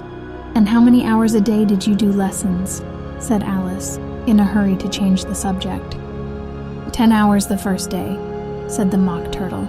9 the next, and so on. What a curious plan, exclaimed Alice. That's the reason they're called lessons, the Gryphon remarked, because they lessen from day to day. This was quite a new idea to Alice, and she thought it over a little before she made her next remark. Then the 11th day must have been a holiday? Of course it was, said the Mock Turtle. And how did you manage on the 12th? Alice went on eagerly. That's enough about lessons, the Gryphon interrupted in Avery decided tone. Tell her something about the games now. Chapter 10, The Lobster Quadrille. The Mock Turtle sighed deeply and drew the back of one flapper across his eyes. He looked at Alice and tried to speak, but for a minute or two, sobs choked his voice. Same as if he had a bone in his throat, said the Gryphon, and it set to work shaking him and punching him in the back. At last the Mock Turtle recovered his voice, and with tears running down his cheeks, he went on again. You may not have lived much under the sea. I haven't, said Alice, and perhaps you were never even introduced to a lobster. Alice began to say, I once tasted, but checked herself hastily and said, no, never. So you can have no idea what a delightful thing a lobster quadrille is? No, indeed, said Alice. What sort of a dance is it? Why, said the Gryphon, you first form into a line along the seashore. 2 lines, cried the Mock Turtle. Seals, turtles, salmon, and so on. Then, when you've cleared all the jellyfish out of the way. That generally takes some time, interrupted the Gryphon. You advance twice. Each with a lobster as a partner, cried the Gryphon. Of course, the Mock Turtle said. Advance twice, set to partners. Change lobsters and retire in same order, continued the Gryphon. Then, you know, the Mock Turtle went on, you throw the lobsters, shouted the Gryphon, with a bound into the air. As far out to sea as you can. Swim after them, screamed the Gryphon. Turn a somersault in the sea, cried the Mock Turtle, capering wildly about. Change lobsters again, yelled the Gryphon at the top of its voice. Back to land again, and that's all the first figure, said the Mock Turtle, suddenly dropping his voice. And the 2 creatures, who had been jumping about like mad things all this time, sat down again very sadly and quietly, and looked at Alice. It must be a very pretty dance, said Alice timidly. Would you like to see a little of it? Said the Mock Turtle. Very much indeed, said Alice.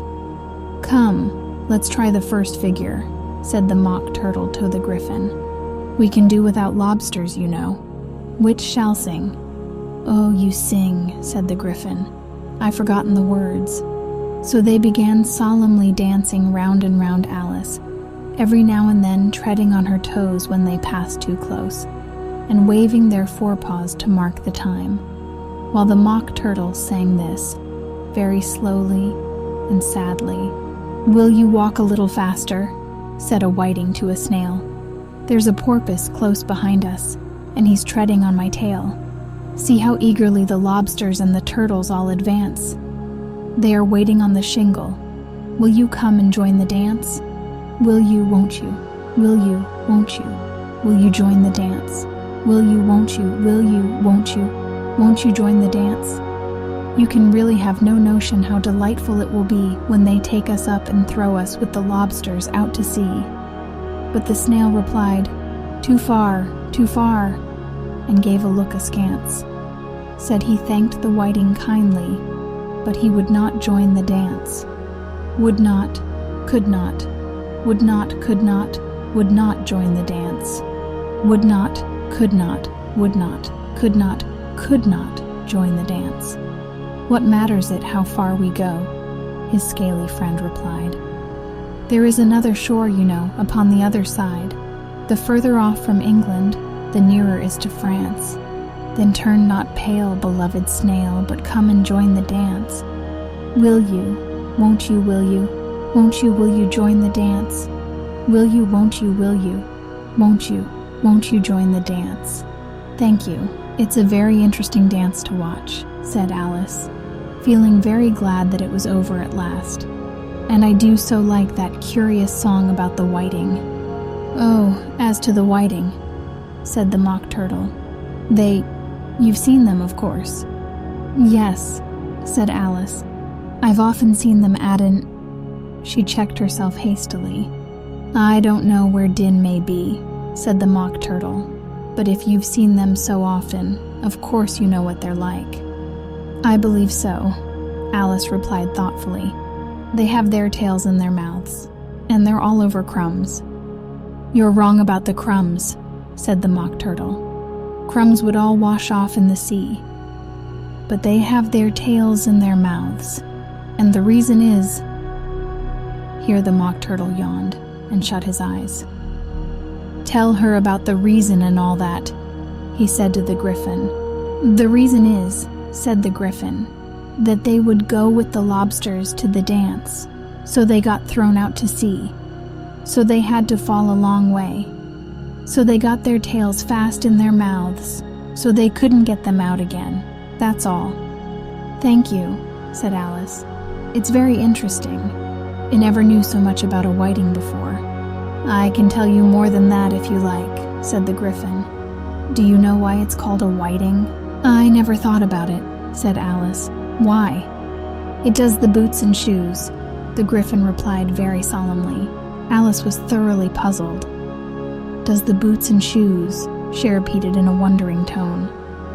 Why, what are your shoes done with? Said the Griffin. I mean, what makes them so shiny?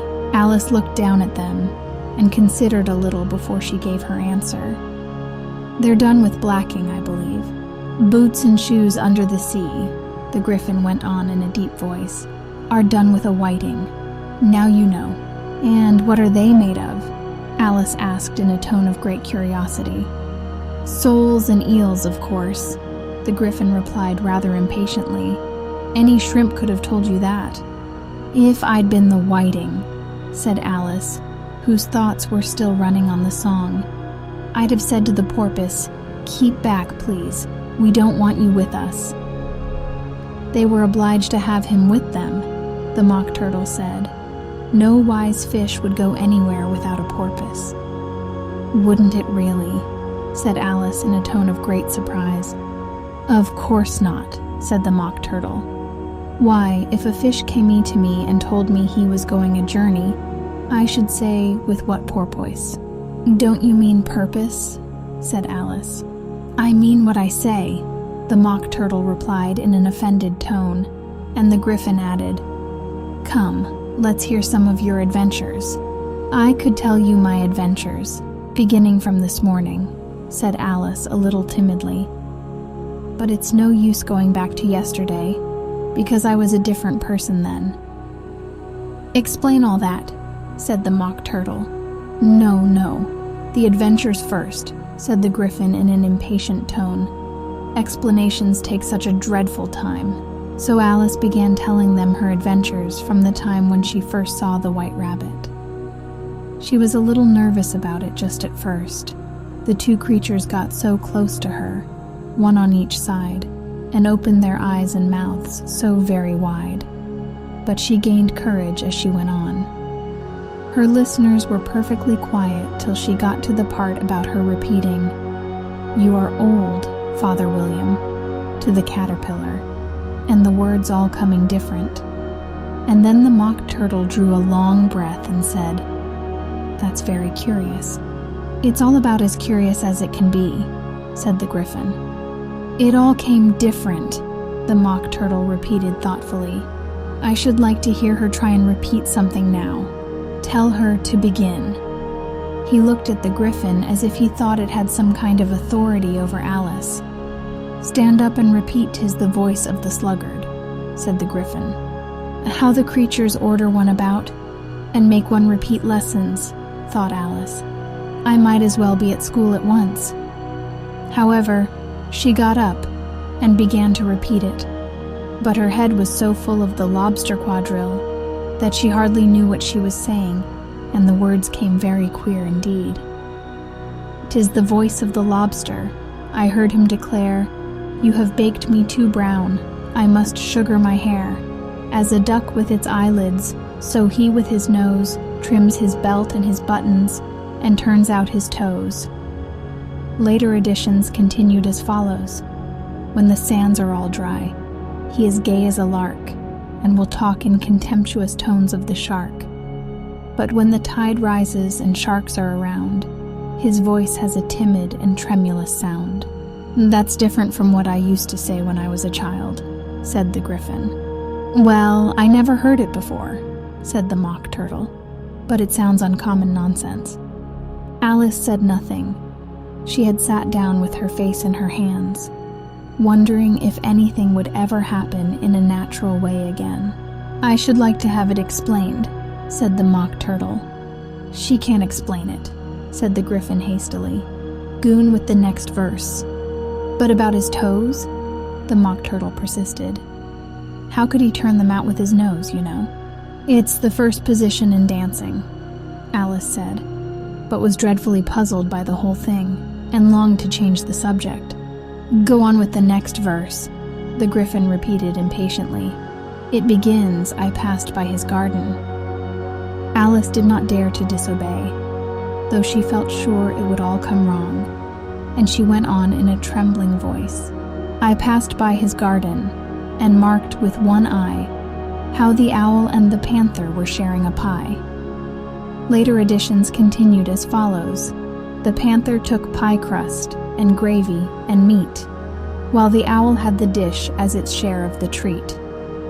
When the pie was all finished, the owl, as a boon, was kindly permitted to pocket the spoon, while the panther received knife and fork with a growl, and concluded the banquet." "What is the use of repeating all that stuff?" the Mock Turtle interrupted. "If you don't explain it as you go on, it's by far the most confusing thing I ever heard." "Yes, I think you'd better leave off," said the Gryphon, and Alice was only too glad to do so. "Shall we try another figure of the lobster quadrille?" the Gryphon went on. "Or would you like the Mock Turtle to sing you a song?" "Oh, a song, please, if the Mock Turtle would be so kind," Alice replied, so eagerly that the Gryphon said, in a rather offended tone, "No accounting for tastes. Sing her turtle soup, will you, old fellow?" The Mock Turtle sighed deeply, and began, in a voice sometimes choked with sobs, to sing this. "Beautiful soup, so rich and green, waiting in a hot tureen, who for such dainties would not stoop? Soup of the evening, beautiful soup, soup of the evening, beautiful soup. Bo, ootiful soo, oop, bo, ootiful soo, oop soo, oop of the evening, beautiful, beautiful soup. Beautiful soup. Who cares for fish, game, or any other dish?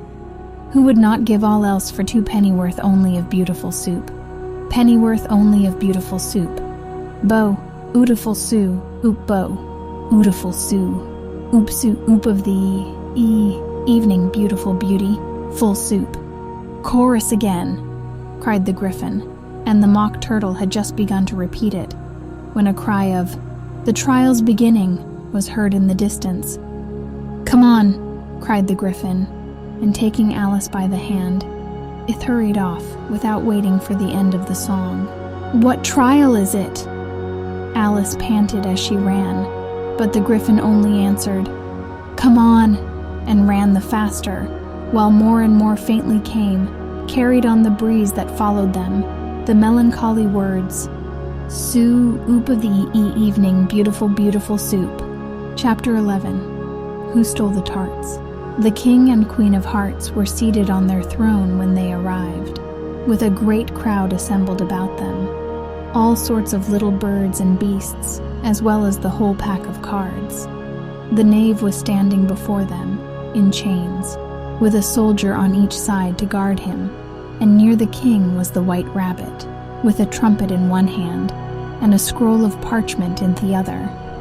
In the very middle of the court was a table, with a large dish of tarts upon it. They looked so good that it made Alice quite hungry to look at them. I wish they'd get the trial done, she thought, and hand around the refreshments. But there seemed to be no chance of this, so she began looking at everything about her to pass away the time. Alice had never been in a court of justice before, but she had read about them in books, and she was quite pleased to find that she knew the name of nearly everything there. "That's the judge," she said to herself, because of his great wig. The judge, by the way, was the king, and as he wore his crown over the wig, look at the frontispiece if you want to see how he did it. He did not look at all comfortable, and it was certainly not becoming. And that's the jury box, thought Alice, and those 12 creatures. She was obliged to say creatures, you see, because some of them were animals and some were birds. I suppose they are the jurors. She said this last word 2 or 3 times over to herself, being rather proud of it, for she thought, and rightly too, that very few little girls of her age knew the meaning of it at all. However, jurymen would have done just as well. The 12 jurors were all writing very busily on slates. "What are they doing?" Alice whispered to the griffin. "They can't have anything to put down yet before the trial's begun. They're putting down their names," the griffin whispered in reply, "for fear they should forget them before the end of Thetrial." "Stupid things," Alice began in a loud, indignant voice, but she stopped hastily, for the White Rabbit cried out, "Silence in the court!" And the king put on his spectacles and looked anxiously round to make out who was talking. Alice could see, as well as if she were looking over their shoulders, that all the jurors were writing down "stupid things" on their slates, and she could even make out that one of them didn't know how to spell "stupid," and that he had to ask his neighbor to tell him. "A nice muddle their slates will be in before the trial's over," thought Alice. One of the jurors had a pencil that squeaked. This, of course, Alice could not stand, and she went round the court and got behind him, and very soon found an opportunity of taking it away. She did it so quickly that the poor little juror, it was Bill, the lizard, could not make out at all what had become of it.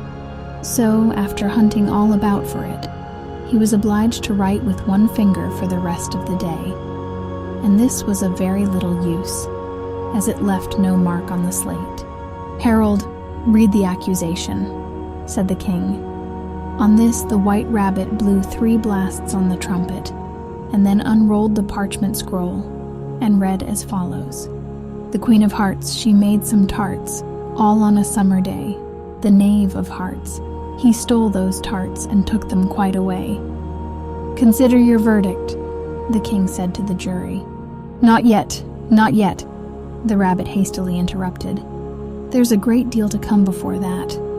"Call the first witness," said the king, and the White Rabbit blew 3 blasts on the trumpet and called out, "First witness!" The first witness was the Hatter. He came in with a teacup in one hand and a piece of bread and butter in the other. "I beg pardon, Your Majesty," he began, "for bringing these in, but I hadn't quite finished my tea when I was sent for." "You ought to have finished," said the king. "When did you begin?" The Hatter looked at the March Hare, who had followed him into the court, arm in arm with the Dormouse. 14th of March, I think it was, he said. 15th, said the March Hare. 16th, added the Dormouse. Write that down, the king said to the jury. And the jury eagerly wrote down all 3 dates on their slates, and then added them up, and reduced the answer to shillings and pence. Take off your hat, the king said to the Hatter. It isn't mine, said the Hatter. Stolen, the king exclaimed, turning to the jury, who instantly made a memorandum of the fact. I keep them to sell, the Hatter added as an explanation. I've none of my own. I'm a Hatter. Here the queen put on her spectacles and began staring at the Hatter, who turned pale and fidgeted. Give your evidence, said the king, and don't be nervous, or I'll have you executed on the spot. This did not seem to encourage the witness at all. He kept shifting from one foot to the other, looking uneasily at the queen, and in his confusion, he bit a large piece out of his teacup instead of the bread and butter. Just at this moment, Alice felt a very curious sensation, which puzzled her a good deal until she made out what it was. She was beginning to grow larger again, and she thought at first she would get up and leave the court. But on second thoughts, she decided to remain where she was, as long as there was room for her. "I wish you wouldn't squeeze so," said the Dormouse, who was sitting next to her. "I can hardly breathe." "I can't help it," said Alice very meekly. "I'm growing." "You've no right to grow here," said the Dormouse. "Don't talk nonsense," said Alice more boldly. "You know you're growing too." "Yes, but I grow at a reasonable pace," said the Dormouse, "not in that ridiculous fashion." And he got up very sulkily and crossed over to the other side of the court. All this time the queen had never left off staring at the Hatter, and, just as the Dormouse crossed the court, she said to one of the officers of the court, "Bring me the list of the singers in the last concert," on which the wretched Hatter trembled so that he shook both his shoes off. "Give your evidence," the king repeated angrily, "or I'll have you executed, whether you're nervous or not." "I'm a poor man, your majesty," the Hatter began in a trembling voice, "and I hadn't begun my tea, not above a week or so, and what with the bread and butter getting so thin, and the twinkling of the tea—" "The twinkling of the what?" said the king. "It began with the tea," the Hatter replied. "Of course twinkling begins with a T," said the king sharply. "Do you take me for a dunce? Go on." "I'm a poor man," the Hatter went on, and most things twinkled after that. Only the March Hare said, "I didn't," the March Hare interrupted in a great hurry. "You did," said the Hatter. "I deny it," said the March Hare. "He denies it," said the king. "Leave out that part." "Well, at any rate, the Dormouse said," the Hatter went on, looking anxiously round to see if he would deny it too. But the Dormouse denied nothing, being fast asleep. "After that," continued the Hatter, "I cut some more bread and butter." "But what did the Dormouse say?" one of the jury asked.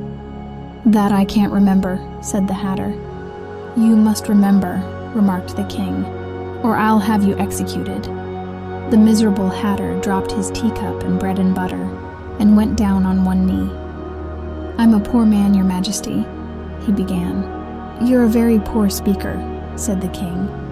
Here one of the guinea pigs cheered, and was immediately suppressed by the officers of the court. As that is rather a hard word, I will just explain to you how it was done. They had a large canvas bag, which tied up at the mouth with strings. Into this they slipped the guinea pig, head first, and then sat upon it. "I'm glad I've seen that done," thought Alice. "I've so often read in the newspapers, at the end of trials, there was some attempts at applause, which was immediately suppressed by the officers of the court, and I never understood what it meant till now. If that's all you know about it, you may stand down," continued the king. "I can't go no lower," said the Hatter. "I'm on the floor as it is." "Then you may sit down," the king replied. Here the other guinea pig cheered and was suppressed. "Come, that finished the guinea pigs," thought Alice. "Now we shall get on better."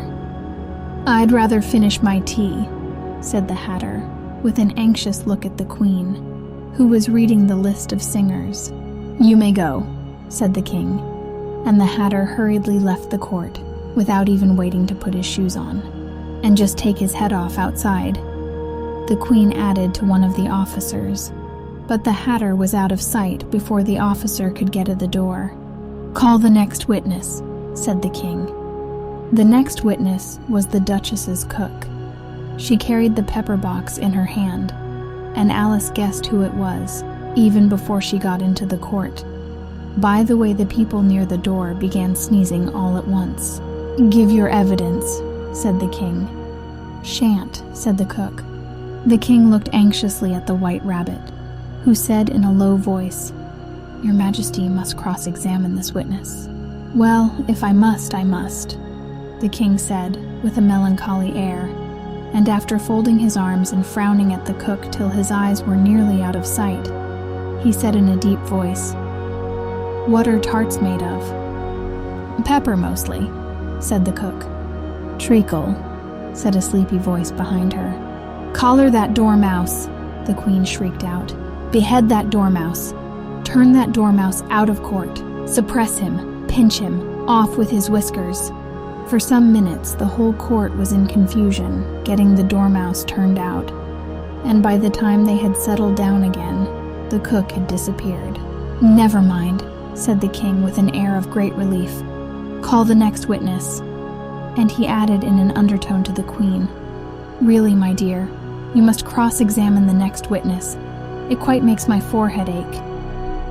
Alice watched the White Rabbit as he fumbled over the list, feeling very curious to see what the next witness would be like. "For they haven't got much evidence yet," she said to herself. Imagine her surprise when the White Rabbit read out, at the top of his shrill little voice, the name Alice, Chapter 12, Alice's Evidence. "Here!" cried Alice, quite forgetting in the flurry of the moment how large she had grown in the last few minutes, and she jumped up in such a hurry that she tipped over the jury box with the edge of her skirt, upsetting all the jurymen onto the heads of the crowd below, and there they lay, sprawling about, reminding her very much of a globe of goldfish she had accidentally upset the week before. "Oh, I beg your pardon," she exclaimed in a tone of great dismay, and began picking them up again as quickly as she could, for the accident of the goldfish kept running in her head, and she had a vague sort of idea that they must be collected at once and put back into the jury box, or they would die. "The trial cannot proceed," said the king in a very grave voice, "until all the jurymen are back in their proper places. All," he repeated with great emphasis, looking hard at Alice as he said so. Alice looked at the jury box and saw that, in her haste, she had put the lizard in head downwards, and the poor little thing was waving its tail about in a melancholy way, being quite unable to move. She soon got it out again and put it right. "Not that it signifies much," she said to herself. "I should think it would be quite as much use in the trial one way up as the other." As soon as the jury had a little recovered from the shock of being upset, and their slates and pencils had been found and handed back to them, they set to work very diligently to write out a history of the accident, all except the lizard, who seemed too much overcome to do anything but sit with its mouth open, gazing up into the roof of the court. "What do you know about this business?" the king said to Alice. "Nothing," said Alice. "Nothing whatever?" persisted the king. "Nothing whatever," said Alice. "That's very important," the king said, turning to the jury. They were just beginning to write this down on their slates when the White Rabbit interrupted. "Unimportant, Your Majesty, means of course," he said in a very respectful tone, but frowning and making faces at him as he spoke. "Unimportant, of course, I meant," the king hastily said, and went on to himself in an undertone. "Important, unimportant, unimportant, important," as if he were trying which word sounded best. Some of the jury wrote it down important, and some unimportant. Alice could see this, as she was near enough to look over their slates. But it doesn't matter a bit, she thought to herself. At this moment the king, who had been for some time busily writing in his notebook, cackled out, "Silence," and read out from his book, Rule 42. All persons more than a mile high to leave the court. Everybody looked at Alice. "I'm not a mile high," said Alice. "You are," said the king. "Nearly 2 miles high," added the queen. "Well, I shan't go at any rate," said Alice. "Besides, that's not a regular rule. You invented it just now." "It's the oldest rule in the book," said the king. "Then it ought to be number 1, said Alice. The king turned pale and shut his notebook hastily. "Consider your verdict," he said to the jury in a low, trembling voice. "There's more evidence to come yet, please your majesty," said the White Rabbit, jumping up in a great hurry. "This paper has just been picked up." "What's in it?" said the queen. "I haven't opened it yet," said the White Rabbit, "but it seems to be a letter written by the prisoner to somebody." "It must have been that," said the king. "Unless it was written to nobody, which isn't usual, you know." "Who is it directed to?" said one of the jurymen. "It isn't directed at all," said the White Rabbit. "In fact, there's nothing written on the outside." He unfolded the paper as he spoke and added, "It isn't a letter after all. It's a set of verses." "Are they in the prisoner's handwriting?" asked another of the jurymen. "No, they're not," said the White Rabbit, "and that's the queerest thing about it." The jury all looked puzzled. "He must have imitated somebody else's hand," said the king. The jury all brightened up again. "Please, your majesty," said the knave, "I didn't write it, and they can't prove I did. There's no name signed at the end." "If you didn't sign it," said the king, "that only makes the matter worse. You must have meant some mischief, or else you'd have signed your name like an honest man." There was a general clapping of hands at this. It was the first really clever thing the king had said that day. "That proves his guilt," said the queen. "It proves nothing of the sort," said Alice. "Why, you don't even know what they're about." "Read them," said the king. The White Rabbit put on his spectacles. "Where shall I begin, please your majesty?" he asked. "Begin at the beginning," the king said gravely, "and go on till you come to the end. Then stop." These were the verses the White Rabbit read. "They told me you had been to her and mentioned me to him. She gave me a good character, but said I could not swim. He sent them word I had not gone. We know it to be true. If she should push the matter on, what would become of you? I gave her 1. They gave him 2. You gave us 3 or more. They all returned from him to you, though they were mine before. If I or she should chance to be involved in this affair, he trusts to you to set them free, exactly as we were.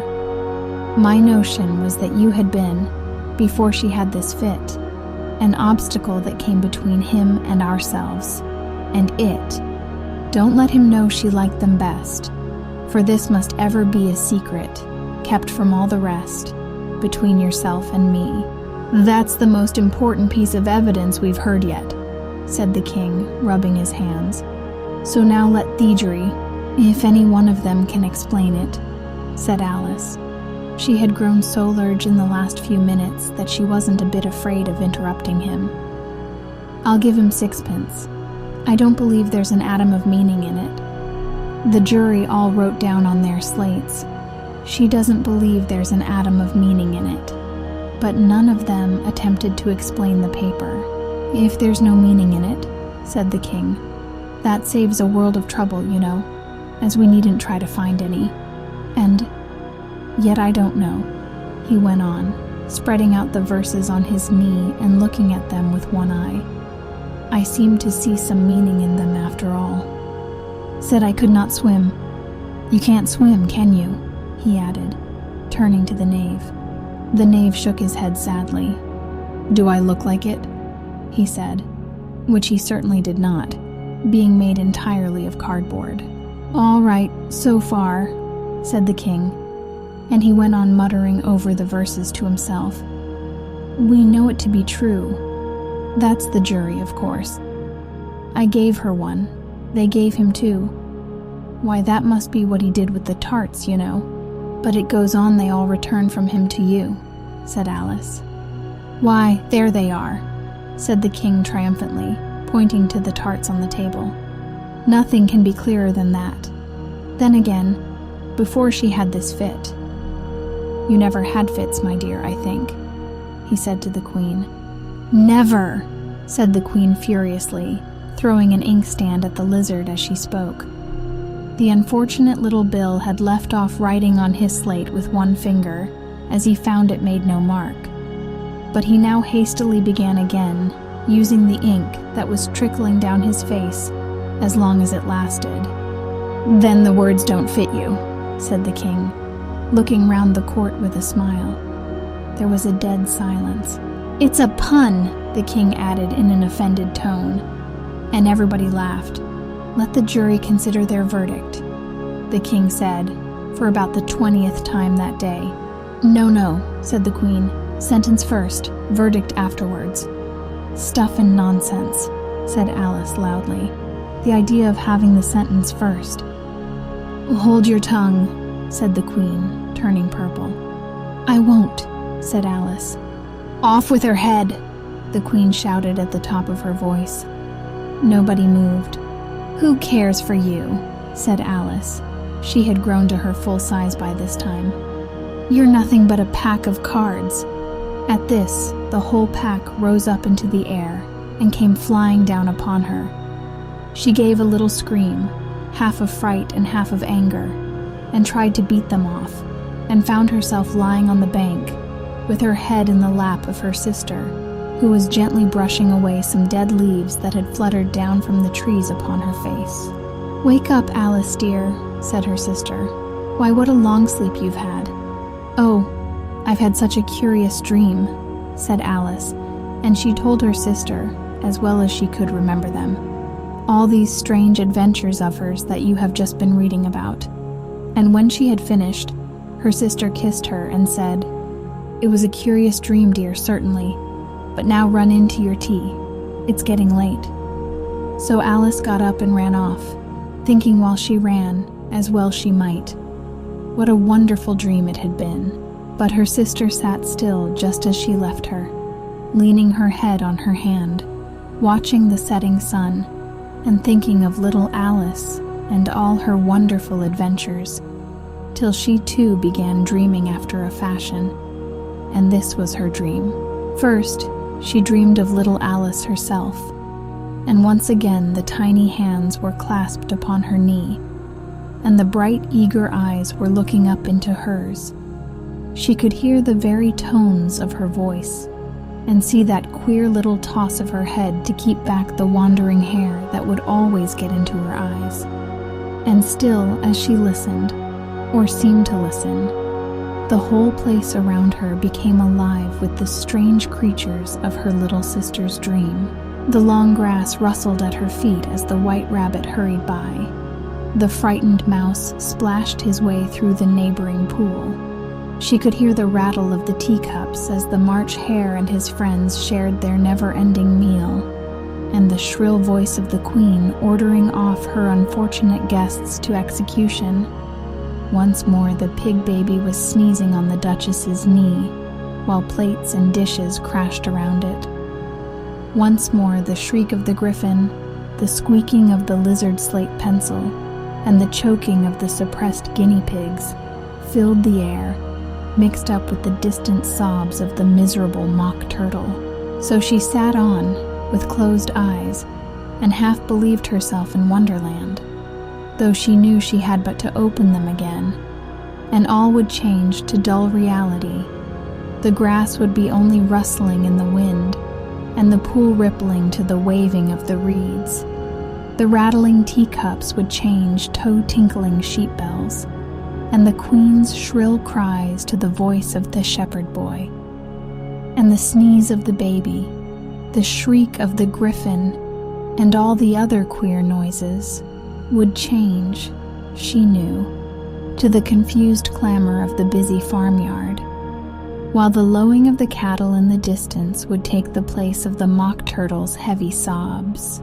Lastly, she pictured to herself how this same little sister of hers would, in the aftertime, be herself a grown woman, and how she would keep, through all her riper years, the simple and loving heart of her childhood, and how she would gather about her other little children and make their eyes bright and eager with many a strange tale. perhaps even with the dream of Wonderland of long ago, and how she would feel with all their simple sorrows and find a pleasure in all their simple joys, remembering her own child life and the happy summer days. Until our next adventure, may your heart be filled through stories and your dreams through literature.